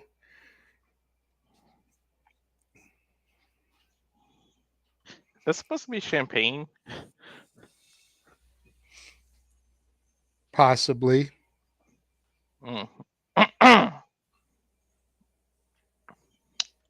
Gonna behave, keep my mouth shut, because this might be the video you send Tiffany. So I definitely will be sending her this video once the match gets posted to YouTube and I can get a hold of it easy. Khia Dream now making her way to the ring. Of course, we saw what Khia Dream had to say about her competitors in the pre-show. Nice show of athleticism there with the splits and the kip up as part of her ring entrance, as she now mounts the ropes to pose to the reality of wrestling crowd. Yep.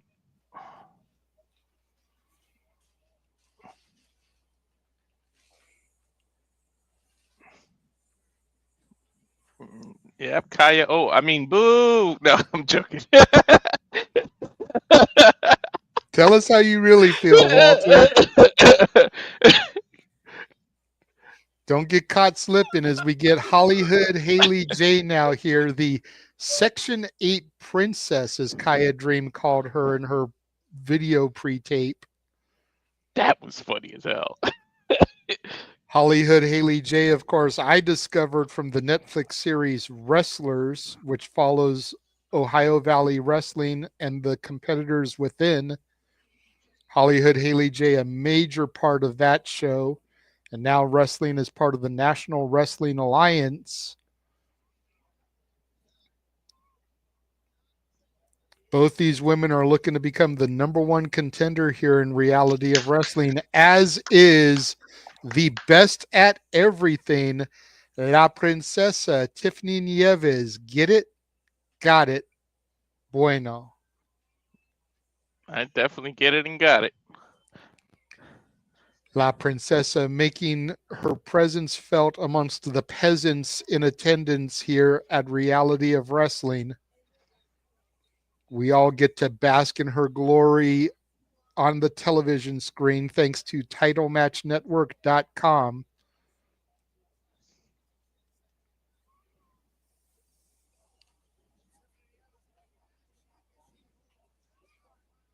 Trying to get one more championship to her accolades.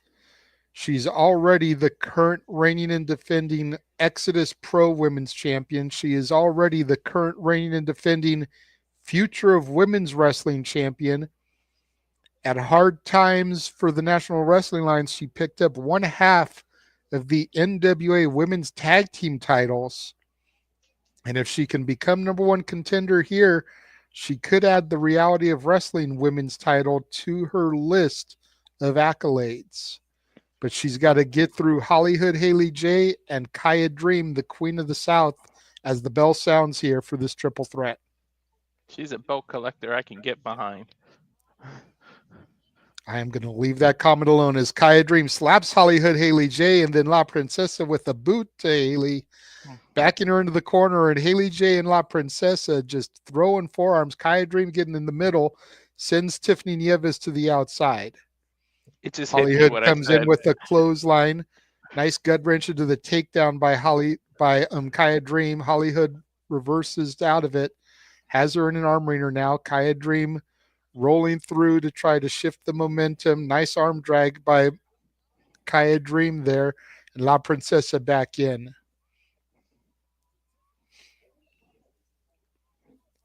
HollyHood Hayley J comes from behind, attacking Khia Dream, working over the back in the core. Here comes Tiffany Nieves, tripping Hayley J up and going back to Khia Dream herself now. Nice full Nelson there by La Princesa. Khia Dream trying to grab the head and neck of Nieves to get up. Hayley J now with a sleeper on Nieves. And all three women are in submissions here. Mm-hmm. Khia Dream up to her feet. Jawbreaker drops both HollyHood Hayley J and Tiffany Nieves. Kick to the midsection. Irish whip from Hayley J sends her into La Princesa, and a nice running back elbow from Khia Dream into both women. Mm-hmm. Double clothesline by Khia Dream takes them both down. Khia Dream standing tall here in the early goings of this matchup. La Princesa and Hayley J pull down the top rope, sending Khia Dream over. And as La Princesa poses, HollyHood Hayley J comes from behind and throws her down to the mat. Shining Wizard attempt, Nieves ducks. Hayley J backed in the corner. Tiffany Nieves charges at her, gets turned around and set up on the top rope there. HollyHood Hayley J chopping La Princesa. Hayley J climbing up for something, but Nieves able to counter here. All right. Let's go, Tiffany. What we got going on here? La Princesa has her set up. Khia Dream back in here. We going to get the Tower of Doom spot? Yep. Powerbomb vertical suplex combination. This time the women doing the Tower of Doom. Khia Dream hooks the leg on Hayley J, gets a 2 count. Tiffany might have got the worst of that one. Definitely. Now hooking the leg on Tiffany Nieves. Kicks out after 2. Khia Dream definitely taking the opportunity, going for pinfalls on both her competitors. Both women kicking out after 2 o'clock. After the 2 count, excuse me. Hayley J with a double leg takedown on Khia Dream. Little ground and pound mounted punches here. Now stomping a mud hole into Khia Dream.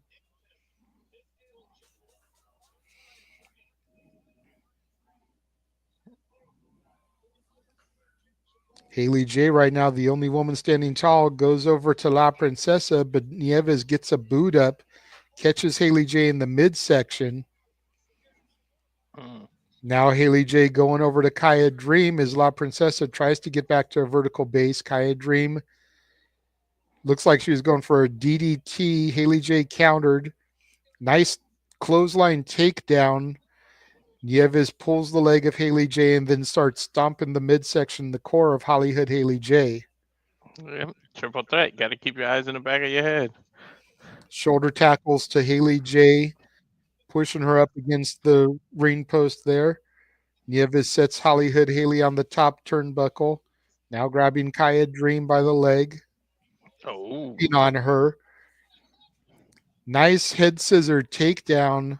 Stratosphere there. That's one way to connect on both people at one time. That was smart. Yep. And now La Princesa posing for the reality of wrestling crowd here. Jaw jacking. Nice side kick there from Hayley J. Drops La Princesa. Nieves rolling to the outside. HollyHood Hayley J and Khia Dream, the only woman in the ring right now. Khia Dream rolls her up. Gets the 3 count. Oh, come on. Khia Dream just stole it there while La Princesa was on the outside. She was recovering. She fell kind of hard, too. Like her leg got caught on the rope before she flipped. Khia Dream quickly gets out of there. Nieves on the rope there. You see her jaw jacking with HollyHood Hayley J there, still in the ring. Oh, thought they were about to brawl for a second. I want to see these two go at it one-on-one. Mm-hmm. Nieves saying she's got her eyes on her. Couldn't win here. Back to your Section 8 home. No, I'm kidding.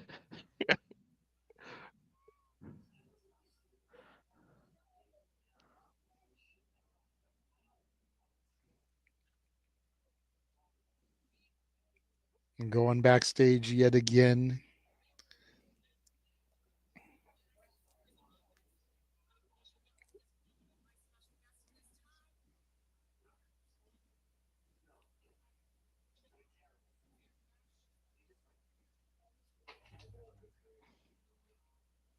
Talking to Eli Knight now, who will be taking on Wes Lee here momentarily.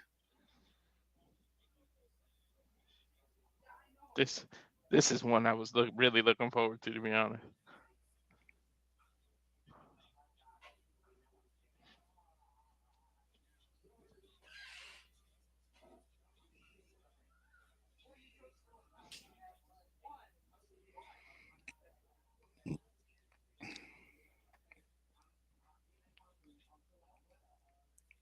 I will be right back, sir, while we get this promo and then the entrances. Sure.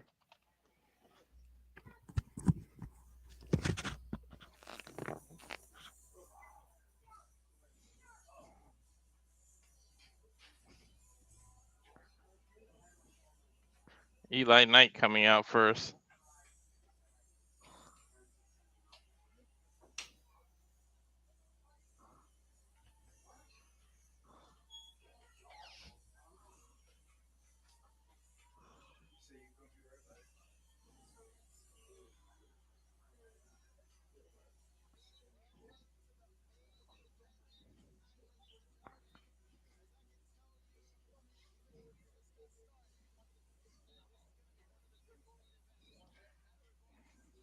Special event here, NXT. Wes Lee against Eli Knight here. I almost said Eli Drake. I had to catch myself. You don't know that's Eli Knight's TNA's name.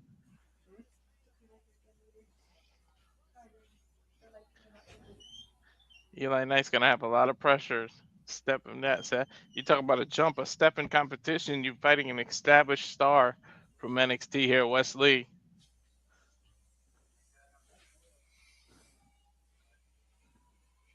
And here he is, Wes Lee, all by himself.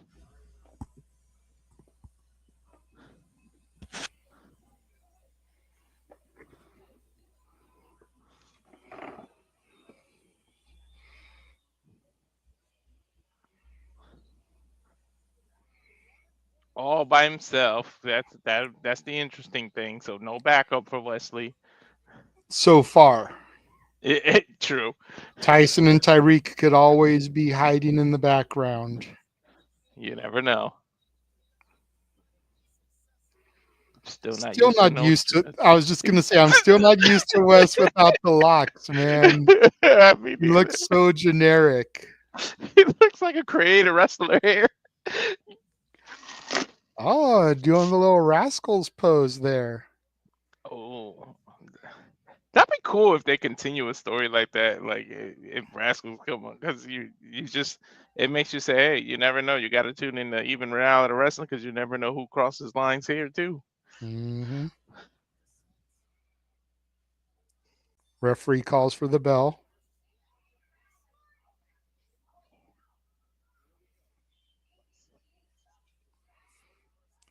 NXT chant here from the crowd. Eli Knight looks like he was getting a little excited. Wesley kind of telling him to calm down, collar elbow tie up. Waist lock by Knight, but Wesley's trying to go for the arm rainer there. Get the dominant position.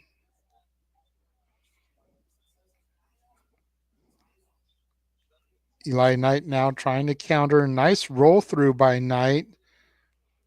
Kip up.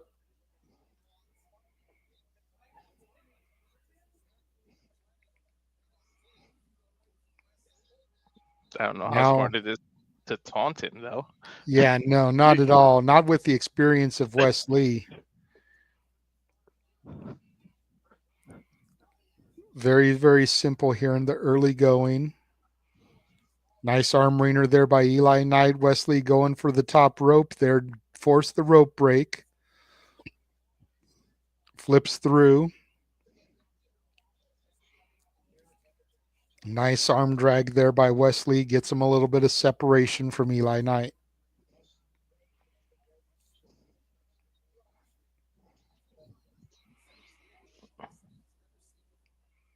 Eli Knight goes for the collar elbow tie up, but Wesley ducks it, side headlock onto Knight. Okay. Wesley very much in the dominant position right now. You can see Wesley talking to Eli Knight. Bad camera angle there. Kind Mm-hmm. of giving that away, but it's a independent promotion, can be easily forgiven. Nice up and over for Wesley, going back to that side headlock for the dominant position. Bounce Actually off the happy. ropes, but Knight grabs him by the tights and pulls him back. Now Eli Knight has the side headlock onto Wesley. Shoots him off the ropes. Nice sliding drop kick, but Knight goes up and over, lands on his feet, showing his agility. Eli Knight with the leapfrog over Lee. Lee runs by, goes for a Shining Wizard-esque kick. Knight with a roll-up and a 2 count. I don't think Wesley was expecting that. He's showing frustration. Going for a sliding clothesline. Knight ducked it.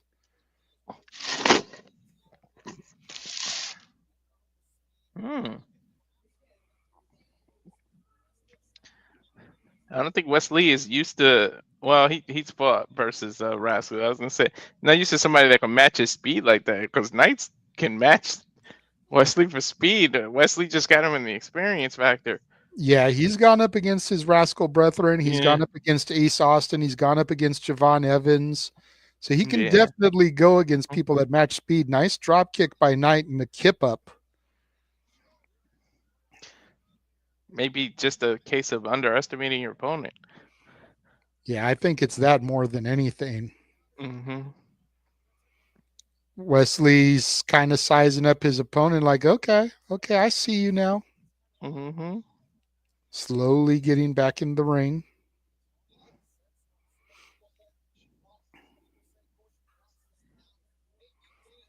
Now Wesley with an extension of the hand, kind of show of respect here for Eli Knight. Telling the crowd, if I could read lips, calm down. I'm giving him his respect right now. Yeah, but you can't trust somebody like Wesley. You can see the hand behind the back there. Handshake goes down. And there he goes. Pulls him right in for a nice forearm shot. Wesley stomping the midsection in the back now of Eli Knight. Shoving Knight into the corner there. Face bouncing off of the top ring post there, the turnbuckle pad. Nice chop there from Wesley. Lighting up the youngster. Irish whip. Reversal by Knight. Wesley counters. Knight comes charging. Positions on the middle turnbuckle pad. Ooh, Wesley just dropped him face first on the top turnbuckle pad there. Damn, that could have been his jaw. Ow. Nice running drop kick. Sends Knight to the outside.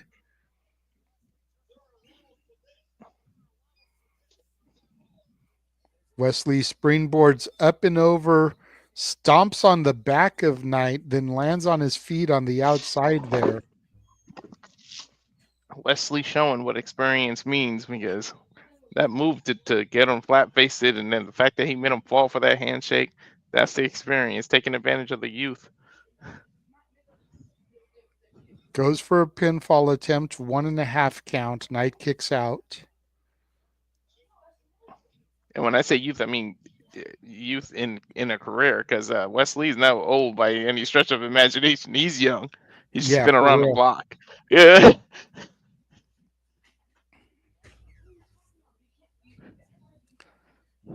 Eli Knight dropped to the knees. Wesley with some kicks rocking him here. Scissor kick, shades of Booker T with that axe kick. Wesley with a spinner Rooney in the ring there. Okay, Wes, I see you. Oh, yeah, man. The shout out. He booked you here. That's a cool little shout out. I'd love to see that on freaking NXT this week. Right. Jesus, the height that Eli Knight just got there, standing in Seguri. And the freaking sound. Wesley could be rocked here. Knight needs to capitalize. Wesley comes charging in. Knight able to get out of the way. Goes to springboard, bounce off the top rope. Lee counters, drops him. And now knees to the midsection of a prone and fallen Eli Knight. Hooks the leg. Gets a 2 count. Eli Knight still manages to kick out here. Yeah, look how weakly he kicked out. That showed those knees weren't no joke. Mm-hmm. Abdominal stretch here by Wesley, a simple maneuver that we've seen already this evening. But after rocking the midsection like he just did with those knees, this could be all it wrote for Eli Knight. Mm-hmm. Trust me, I've seen UFC fights finished because of that.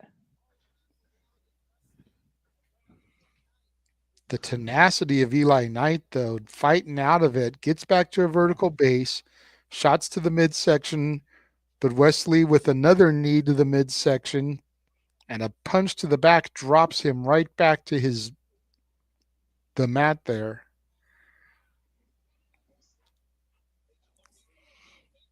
Wesley goes for that springboard cardiac kick, but he missed.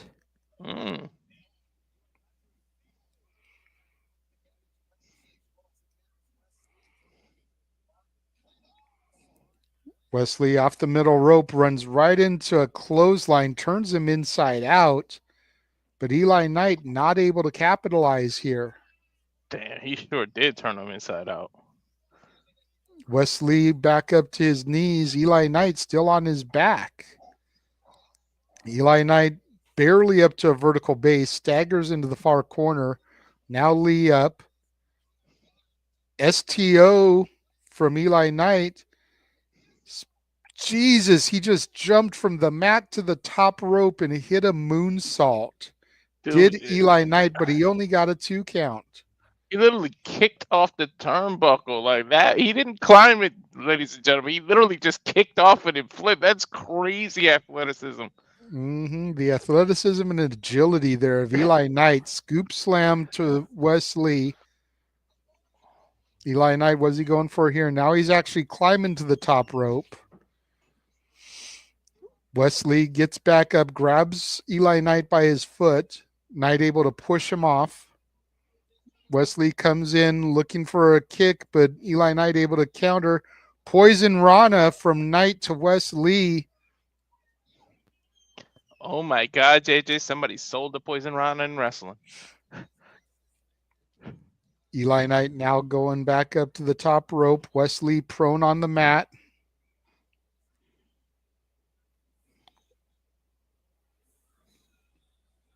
Wait a minute. There's a video here now on the Tron. I'm not sure who this is, but somebody is distracting Eli Knight. Is he at a hospital?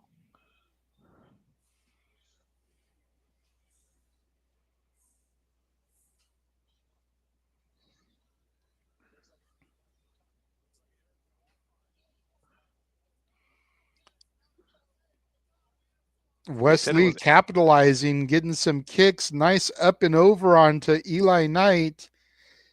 Springboard cardiac kick. Rolls Knight over, hooks the leg. 1, 2, 3. Good job, Wesley. I kind of wish I knew the story behind that, because obviously the people there know that watch ROW on a regular basis know that had to be some kind of storyline thing, what just happened. Mm-hmm. But what does that say? That Wesley needed a distraction to win? I agree. Definitely at a hospital there, but again, I don't know a whole lot about what's going on.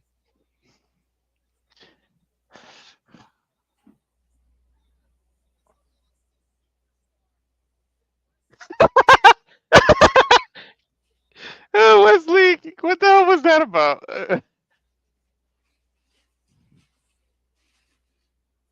He literally took a young fan's hand and wiped his sweat with the fan's hand. that fan's probably gonna be like, I will never wash this hand again. Right.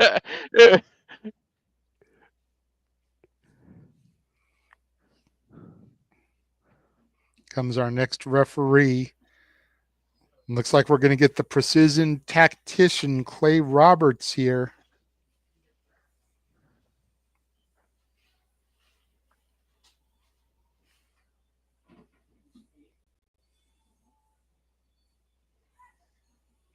Man, Clay is a big dude. I didn't realize that he was that big, height wise.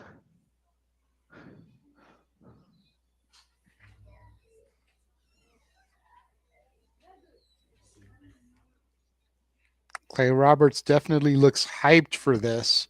And we saw the words that he had earlier for Freedom Ramsey. Any relation to Chef? Doubt it.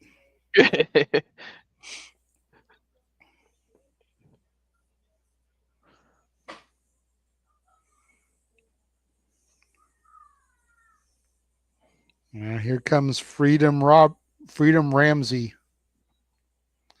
Both of them have our last names. That's going to be tricky for me. I'm just going to have to go Clay and Freedom. Yeah. Roberts. Because I keep wanting to say Freedom Roberts, but it's not. It's Ramsey. Some reason it just rolls better for me. Freedom Roberts as opposed to Freedom Ramsey. True. And Roberts and Ramsey sounds like a restaurant or something if you said both their last names together. Right.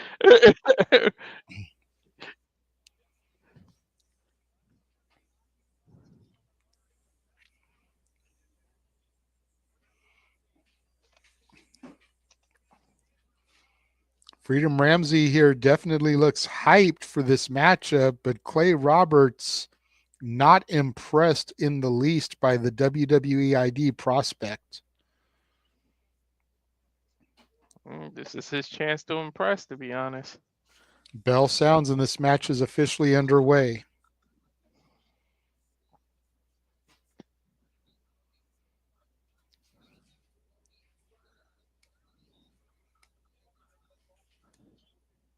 Collar elbow tie up.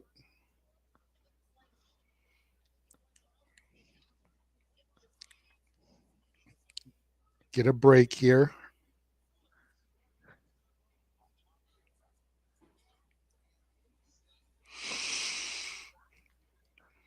Another lockup here, center of the ring, backing into a corner. And again with a clean break.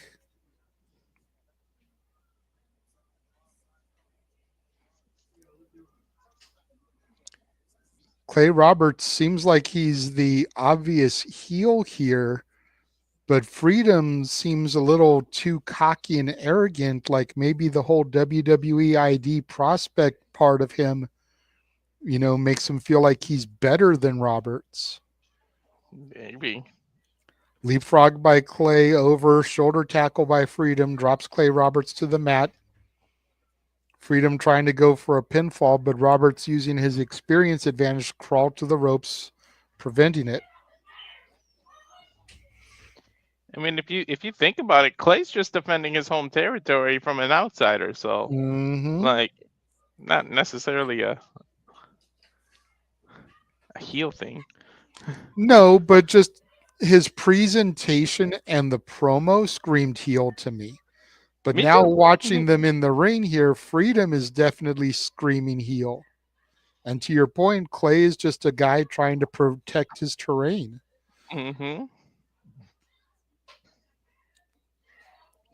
Even with the over-exaggerated arm movements that Freedom's using after delivering these moves. Yeah. Now Freedom chopping Clay here against the mat. Back in the corner here, Freedom chopping him now. Unless it's part of his character definitely too young to be this cocky. Right? Arm Rainer, Irish whip, sends Clay into the far corner. Freedom runs in, Jumps onto the middle rope. Clay drops him. Nice running knee strike. Psycho knee. Shades of Bryan Danielson. Hooks the leg. Gets a 2 count.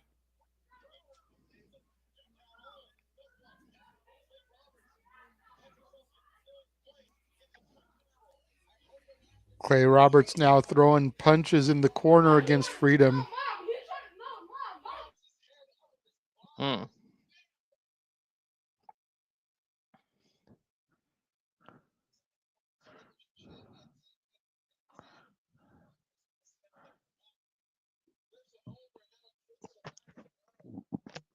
I really don't see people do that. When he had him before he did the flip over, he was like hitting him with these shoulder hits. That's kind of a smart thing to do. Like I'm wondering why more people don't do that. Mm-hmm. Both men trading punches.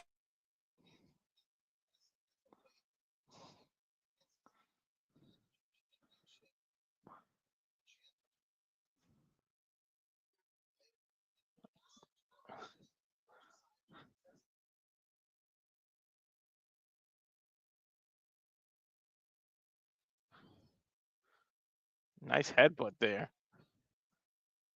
Clay dragging him in the middle of the ring. Cover 1, 2, kick out.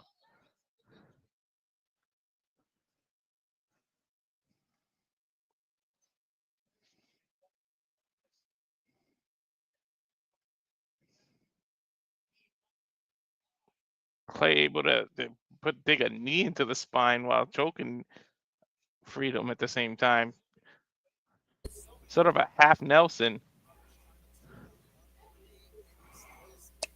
Sorry about that. Yeah, no worries. Freedom back up to a vertical base. Clay clubbing him. Nice side kick to the midsection. Clay with another running knee off the ropes. Runs into a clothesline by Freedom. Rising knee from Freedom. Freedom really trying to mount some offense here yet again. Up and over the top rope goes Freedom. Runs down to the other corner. Double axe handle comes off the top rope. Hooks the leg. Gets a 2.5 count. Dang, talk about last second kick out. Freedom gets Clay. Irish whip. Sends him into the ropes. Up and over. Nice roll through by Clay. Gets a 2 count. 2 count reversal. Side headlock. Nice roll through by Clay. Into the spine buster by Freedom. That could do it. Hooks the leg. Gets a 2.5 count. I gotta admit, Freedom, that was a hell of a spine buster, Freedom. He put some oomph in that one. That was a pretty spine buster. Huh?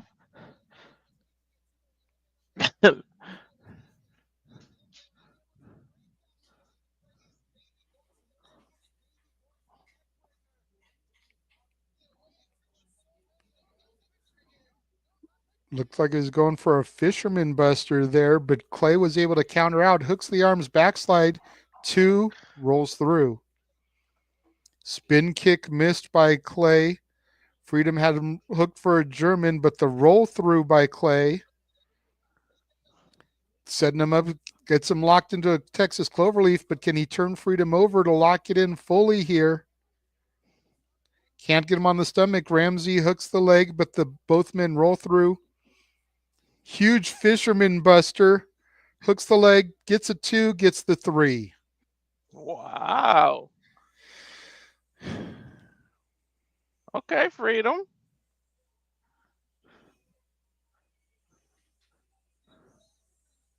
If he was cocky before this match, it's going to get even more cocky now, JJ. Oh, yeah.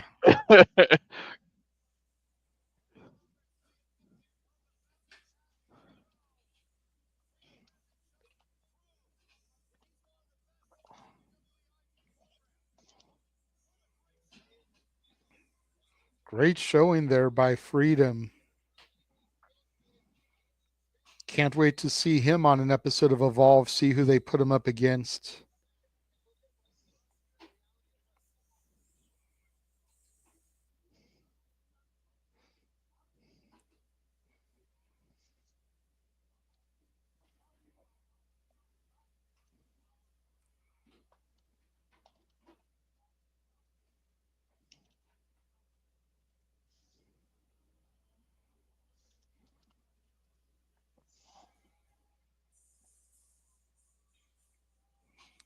Looks like coming up next is Gigi Ray. It's our other special attraction match here.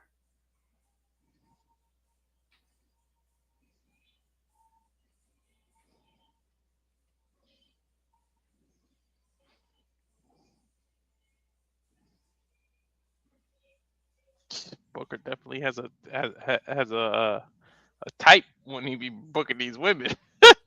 A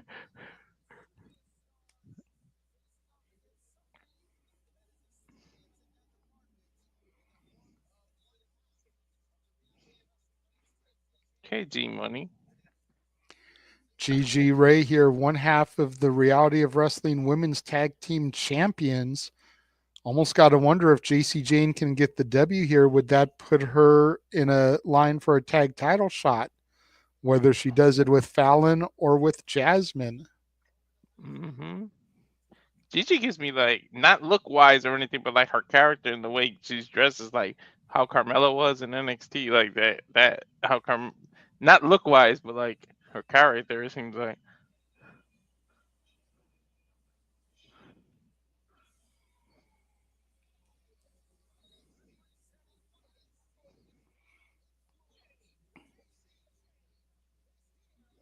And hey, you said if it'll line her up, Beto influenced.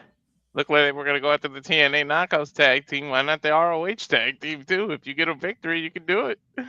Yep.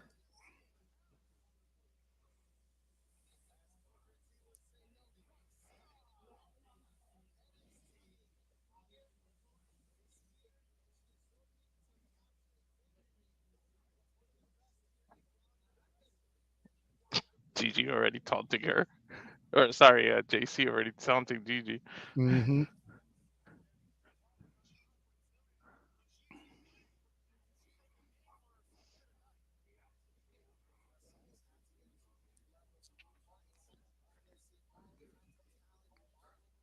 Referee calls for the bell here. Match officially underway.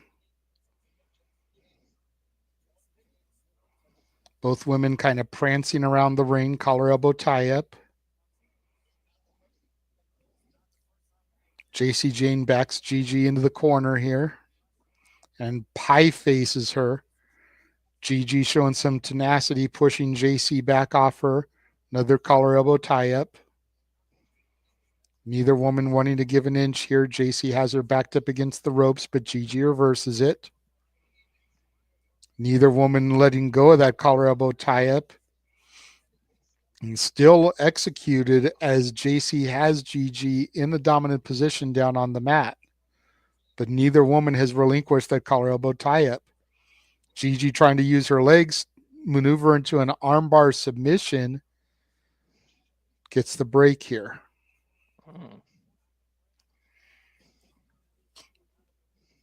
Nice series of maneuvering there, all while still having the collar elbow lock up executed. Waist lock by Gigi, catches a back elbow by JC. That was a flush elbow. Yep. JC has Gigi in the corner now, stomping her in the midsection, the core, dropping her to the mat. Big boot to the throat there. She has the 5 count, taking every inch of it as the referee now admonishes her, and JC now bowing to the Reality of Wrestling crowd. Not something you see every day. A ref that can count at an actual real pace. Gigi runs in with the head scissors takedown, little sloppy but effective. Now Gigi charging in with a forearm shot to JC in the corner. Snap vertical suplex executed beautifully. Gigi off the ropes now, running shoulder tackle, knocks JC to the mat, gets a 2 count even though JC's shoulders were not both down.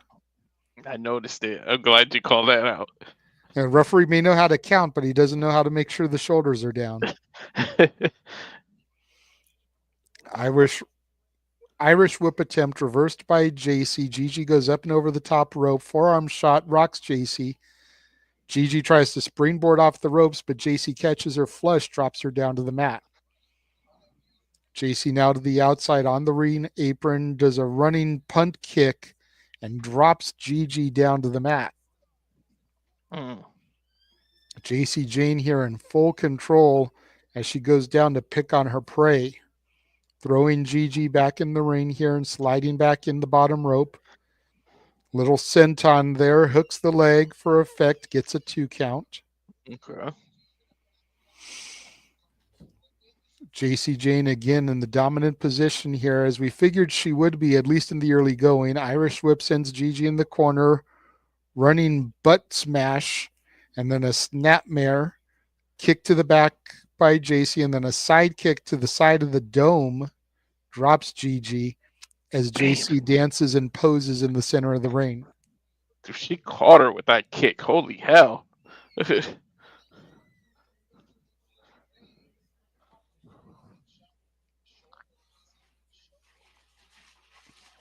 Jacy now back on top of Gigi here. Sleeper hold. Clenching the fists there. You can see Gigi trying to grab Jacy's hair just to get some kind of something here. Got to the vertical base, elbow to the midsection, but Jacy was able to drop her right away. Still in the dominant position here. That's the experience of Jacy. Mm-hmm. Complete control is the rock star of NXT, Jacy Jayne. Mm-hmm. Reality of Wrestling crowd trying to get behind their girl Gigi, but Jacy shows that she's still in full control, taunting the crowd, saying that she's in their head, she's in Gigi's head. Jacy charges in, but Gigi rolls out of the way. Gigi now throwing some punches, rocking Jacy slightly. Nice clothesline, drops Jacy in another one. Gigi with a nice step up enziguri, rocks Jacy Jayne, and a kip up, barely executed. Gigi charges in with a running forearm. Side belly to back, facebuster maneuver there, drops Jacy Jayne. Sits on the chest, hooks the leg, gets a 1.5 count, not even a 2 on Jacy. That might have taken out a lesser opponent, but not Jacy. Nah.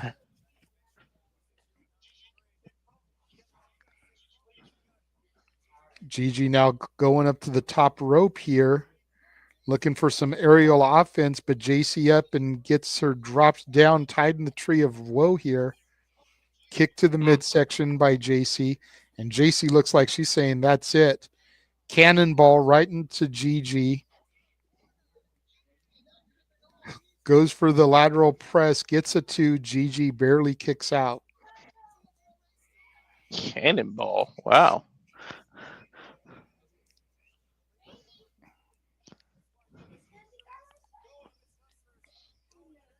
Jacy goes for a running knee strike. Gigi counters, gets the roll up, 2 count. Gigi now, it's the armbar trying to get it locked in. Jacy fighting. Jacy still too close to the ropes, using her momentum to pin Gigi, gets a 2 count.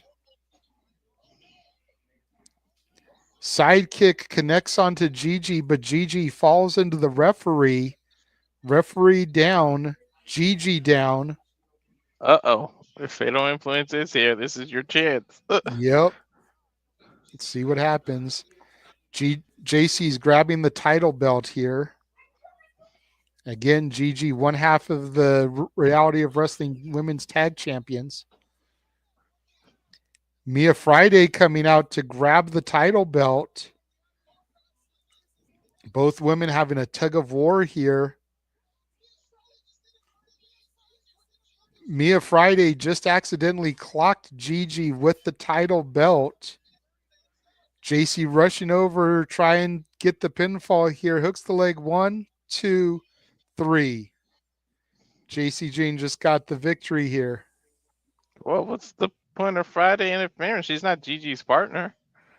I think because Mia just had her big comeback, she was trying to insert herself here storyline wise, trying to do the noble thing here and prevent Jacy from NXT from cheating, and ended up inadvertently hitting Gigi because of the tug of war. By the way, you got Gigi and Jacy. You had the Roberts and the whatever the other thing is. What's up with them trying to tongue tie us? Like, what the hell, dude? Right?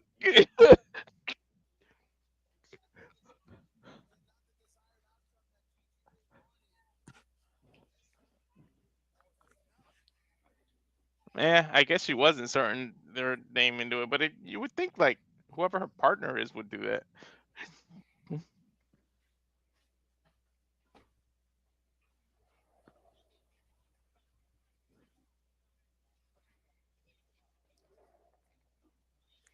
Looks like this is going to be our main event, kind of as I predicted, the television championship match. Nothing else slated for the card as they're backstage talking to Chandler Hopkins. Another cowboy. I mean, it's Texas, so. Fits.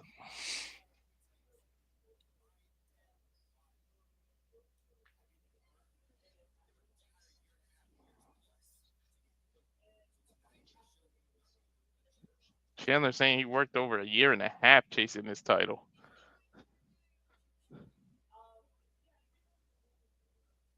Did this man just say pew pew? Yes, he did. That's God why I damn got it. quiet. God damn it. I was feeling him up until he said pew pew, baby. I'm like, what the hell is this bullshit? And people want to clown on AJ Francis. It sounded like my 6-year-old. Pew pew. A 6-year-old. I said, wow, mine's is 9. What am I talking about?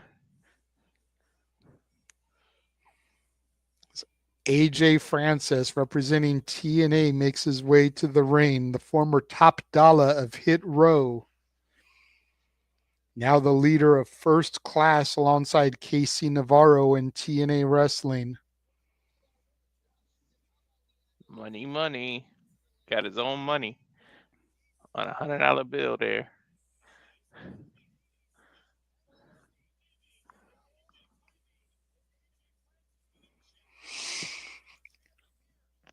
We've seen AJ have some outside titles, like recently too. When he was in TNA, he was rocking other companies' titles. So this ain't out of the realm for him to win here.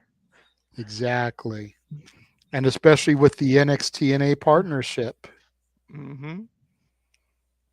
I mean, here comes the champion, Chandler Hopkins.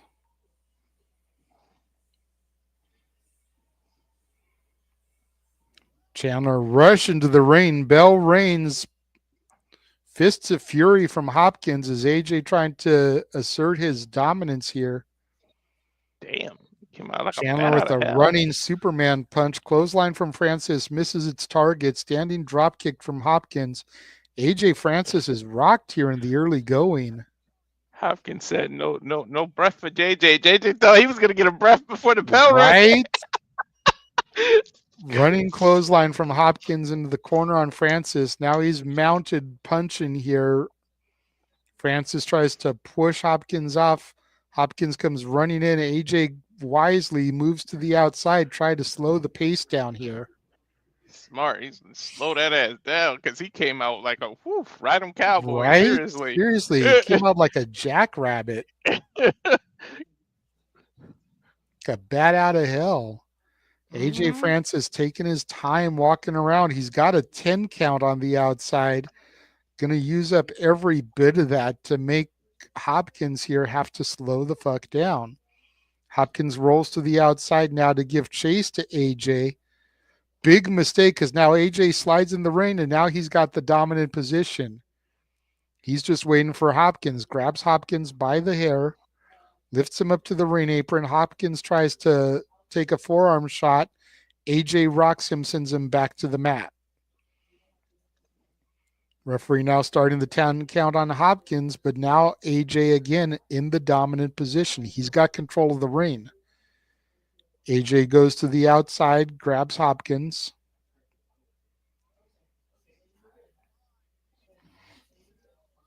Drops Hopkins head and throat on the ring apron.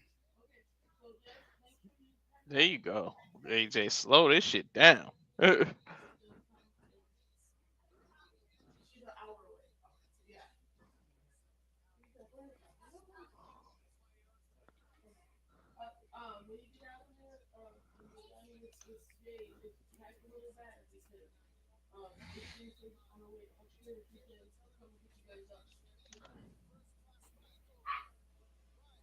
Hopkins goes for a head scissors takedown.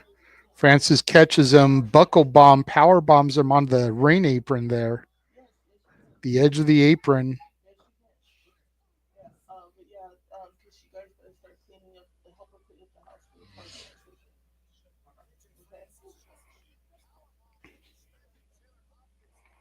AJ Francis grabs Hopkins, throws him into the ring.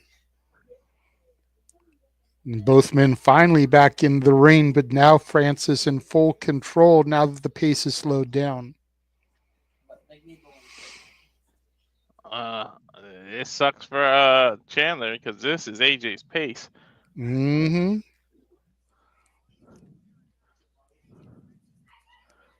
AJ now dominating the television. Chandler's throat across the middle rope. AJ Francis putting his knee in the back of the head there.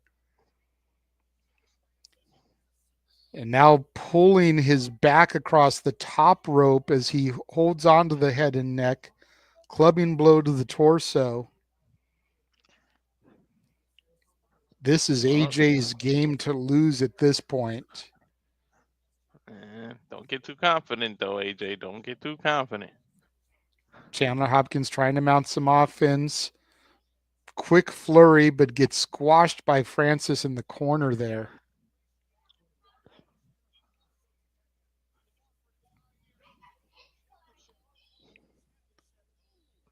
Running knee strike in the corner. AJ going up and over with his momentum.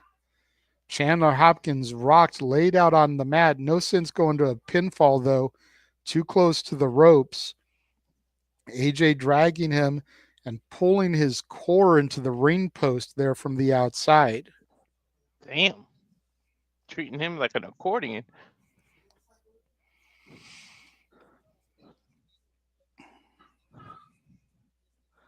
AJ Francis now has Hopkins on the shoulder. This might be AJ's mistake because it kind of seems like a lion playing with his food. Mm-hmm. Going to try and use Chandler Hopkins for a long dart into the ring post, but Hopkins able to slide off the back, sending AJ into the ring post. Now on the other side of the ring, AJ goes down, Hopkins into the ring. Referee's going to start a 10 count again here momentarily. I didn't even notice the steps were there until they said that, so AJ might be hurt. I don't think Hopkins necessarily wants to win this way, but when your opponent is a guy like AJ Francis, you take the W wherever you can get it. That's true. AJ back into the ring, though.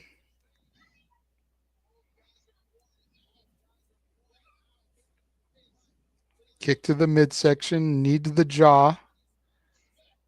Chandler Hopkins trying to get some offense. Handspring, going for a cross-body splash, but AJ Francis catches him. Hoists him onto his shoulders. Death Valley driver. Jesus. Hooks the leg. 1, 2. Chandler Hopkins kicks out. He almost got it. That would have put away some other people. True indeed. AJ Francis looks like he's now calling for a choke slam. Palm up in the air. That's the traditional call for it. Hopkins goozled. Going up. Hopkins counters. Turns it into a head scissors. Sends Francis into the corner. Hopkins with a running kick, handspring into the big old Pele kick. Rocks Francis into the corner again. Running forearm smash, and now Hopkins mounted punches yet again in the corner. 6, 7, 8, 9, 10. All right. Hopkins down, rolls through. Flatliner, hooks the leg, gets 1, 2. AJ Francis kicks out. I gotta stop judging people. I didn't expect Hopkins to have this kind of offense. I thought he was like a big cowboy type, like JBL, dude. This dude is flipping and jumping and Well, but look at his build. He's a tall yeah, cowboy, but he's lean, so he's got yeah. some of that agility. Francis getting up to his vertical base, pulls down on the top rope, which crotches Hopkins in the corner there. Mm. AJ Francis now climbing up to the middle rope in the corner. What is AJ Francis thinking? I don't know. Has him Superplex, set up top rope superplex, maybe? possibly. Hopkins trying to counter some shots to the body, clubbing shots to the back.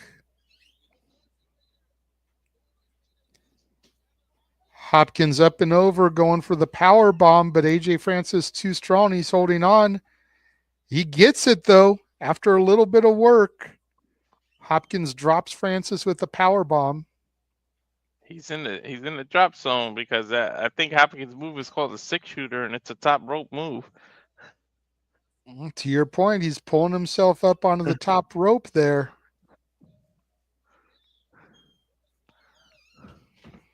Hopkins up, perched onto the top. Shooting star press is the 6-shooter. Hooks the leg. 1, 2. AJ Francis kicked out. Damn, I thought that was it. They got me on that one. To be fair, he didn't look like he caught all of it. Yeah, he kind of caught like the arm, chest area. Yeah, like he kind of stretched for it. Mm-hmm. AJ Francis kicking out of the shooting star press. The 6-shooter, as the Cowboy calls it. Now Chandler Hopkins trying to get AJ Francis back up to a vertical base. AJ picking him up, running him into the corner. AJ comes in with a big splash, misses. AJ pulls the referee into the way of Chandler Hopkins. Hopkins moves. Referee almost gets hit twice. AJ with a low blow catches Chandler Hopkins. The referee does not see it because the referee is backed in the corner and AJ is just slightly taller. Classic heel. Chandler back up to his feet. Huge spear by AJ Francis. And now AJ again calling for that choke slam. I can admit AJ does have a hell of a choke slam. Chandler Hopkins goozled here. AJ Francis lifts him up, drops him, choke slam connects. AJ Francis drops down to a knee, hooks the leg. 1, 2, 3. The winner of the match and your new Reality of Wrestling television champion, AJ Francis. Yeah, he got his down payment choke slam, as he calls it. Wow. I said it's a possibility. Good on him. Mm-hmm.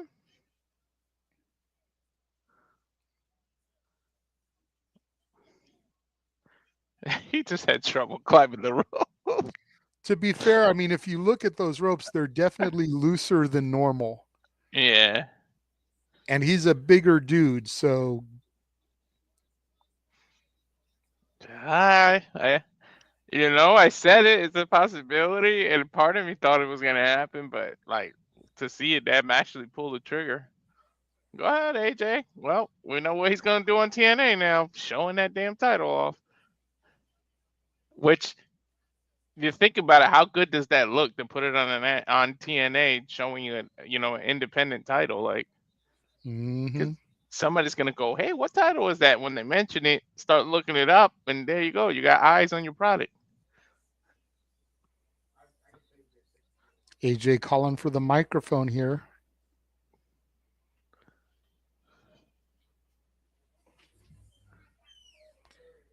Shoddy house mic, not really going to be able to translate what he's saying here.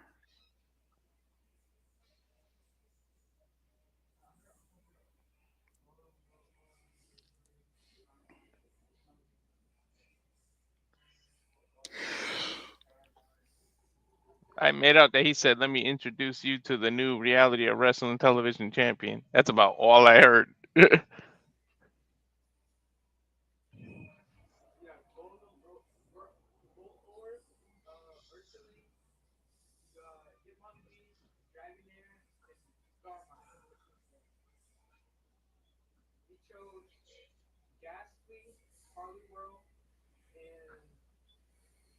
Okay, I did hear that. He said, "I'm the first thing I'm gonna do is take this title back to T and A."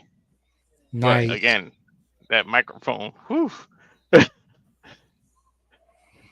Well, unfortunately, they just did their tapings on Friday and Saturday, so it won't be on TV at least until Unbreakable, April 17th at the soonest.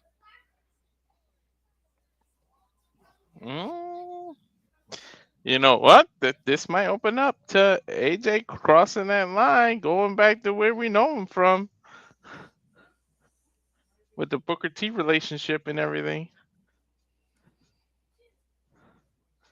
Dude, who's this little kid that even the heels keep giving him love? Like, what the hell? Have you noticed that every time somebody exits? Hey, just could be one of the regulars, man. That happens. I'm jealous of this kid, man. Getting the little Wesley, buffering thing. me too. I'm Wesley assuming did it the because it's funniest the though. end of it. Yeah, I think that's what it is. But yeah, man, good shit. AJ's a new champ.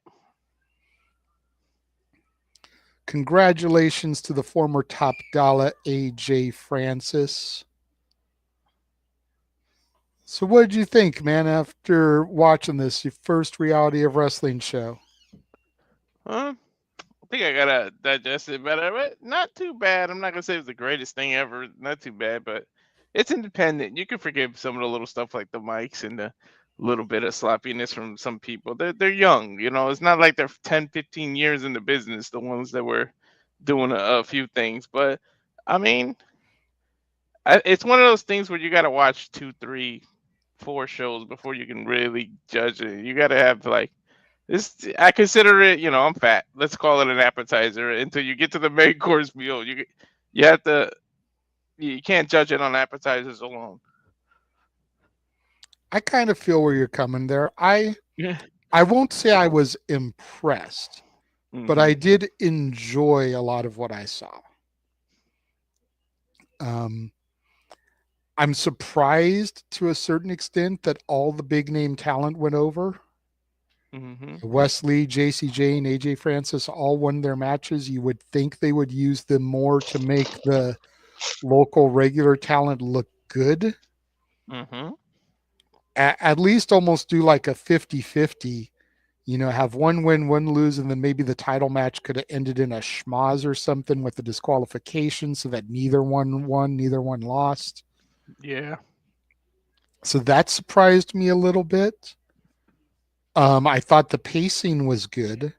I wish Hell they yeah. gave the matches a little bit more time because we pretty much did that in 2 hours. I wish Hell the yeah. matches had a little bit more time and maybe it was a 2.5 hour show, 3 hour show. That's really my only complaint is I feel like the matches were too fast. And they Yeah. had And to one. try to cram a bunch of spots into 10 minutes instead of giving them 20 and letting them tell a better story.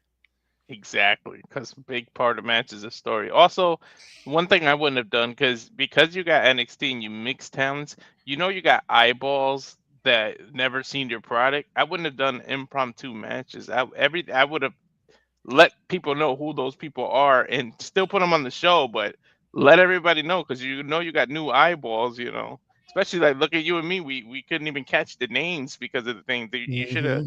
advertised that ahead of time. You know what? Tags. Hmm. Tags would be great. None of the people had the little lower thirds to tell you who they were as they came out. Yeah, exactly. I'm sure it doesn't cost too much to get a program that they can add that in. That's probably the other big thing I would change is that. Hmm. Give the matches a little bit more time, make the show 2.5, 3 hours instead of cramming it into two, and lower thirds. Let people know who you are. You know, those are probably my biggest takeaways. Hmm.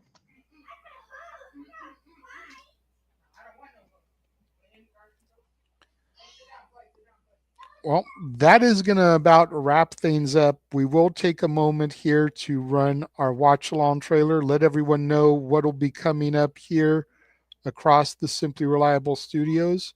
We'll run our Tiffany Nieves promo one more time so we can hype that up. And then we'll be back to get out of here. We will return.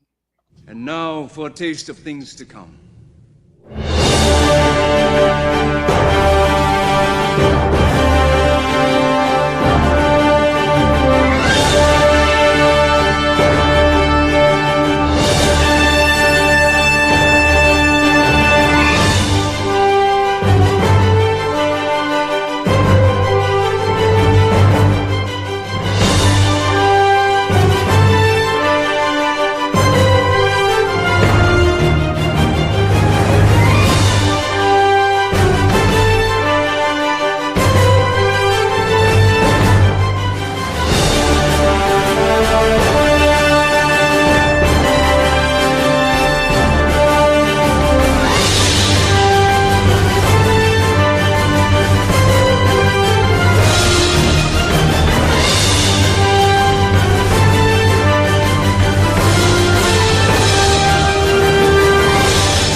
Get it? Got it. Bueno. I need to be the best at everything. Yeah, I'm number one. Hustle from the start. Aim to be the best. No excuses, we go on. Every single day we winning, winning, winning, winning, winning. Every single day we winning, winning, winning, winning, winning, winning. Yeah, I'm number one. Hustle from the start. Aim to be the best. No excuses, we go on. Every single day we winning, winning, winning, winning, winning. Every single day we winning, winning, winning, winning, winning, winning.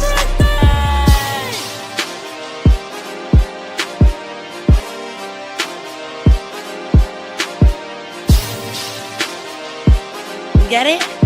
Got it. Bueno. Yeah, I'm number one.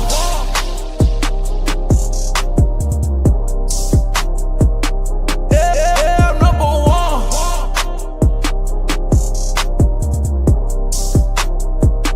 Yeah, I'm number one. Hustle from the start. Aim to be the best. Ain't no excuses, we go hard. Every single day we winning, winning, winning, winning, winning. Get it? Every single day we winning, winning, Got it. winning, winning, winning, winning. Bueno. And of course, we will be welcoming La Princesa Tiffany Nieves to a special Friday shenanigans this coming Friday, April 4th, 11 Eastern, 8 Pacific.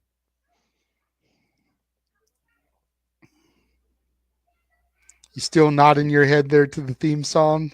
Dude, I be popping. That shit is a banger, dude. I really like that song. Even your son piped in here. You're right, Pops. That is a banner. Yeah. So much stuff coming up here as we begin the road to WrestleMania.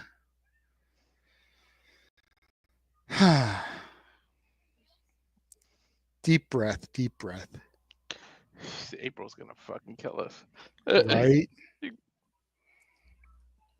Well, let's tell everybody where they can find and follow us. You can find me on Instagram, the Renegade JJ Williams, on YouTube, Casa D18 Studios, on X and Blue Sky, ROWJJ Williams. You can also find me on X at Casa D18 Studio, no S at the end there, singular, not plural. You can also catch our spaces during the week on Tuesday and Thursday, Tribalism Free Zone, hosted by me. Wednesday is Simple Spaces, hosted by Walter. Friday and Sunday are Rockin' Ropes, hosted by our good buddy DJ.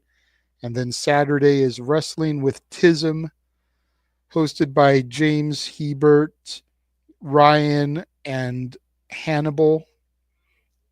You can also find James on X at jhebertside95, YouTube jhebertside95, Facebook James Hebman Hebert. You can find Noah on X, Instagram, and YouTube at nfoster1916, Facebook at Noah Foster. You can find Jeff motherfucking Meacham on Facebook, Blue Sky, and YouTube at Jeff Meacham, Instagram _Jeff Meacham.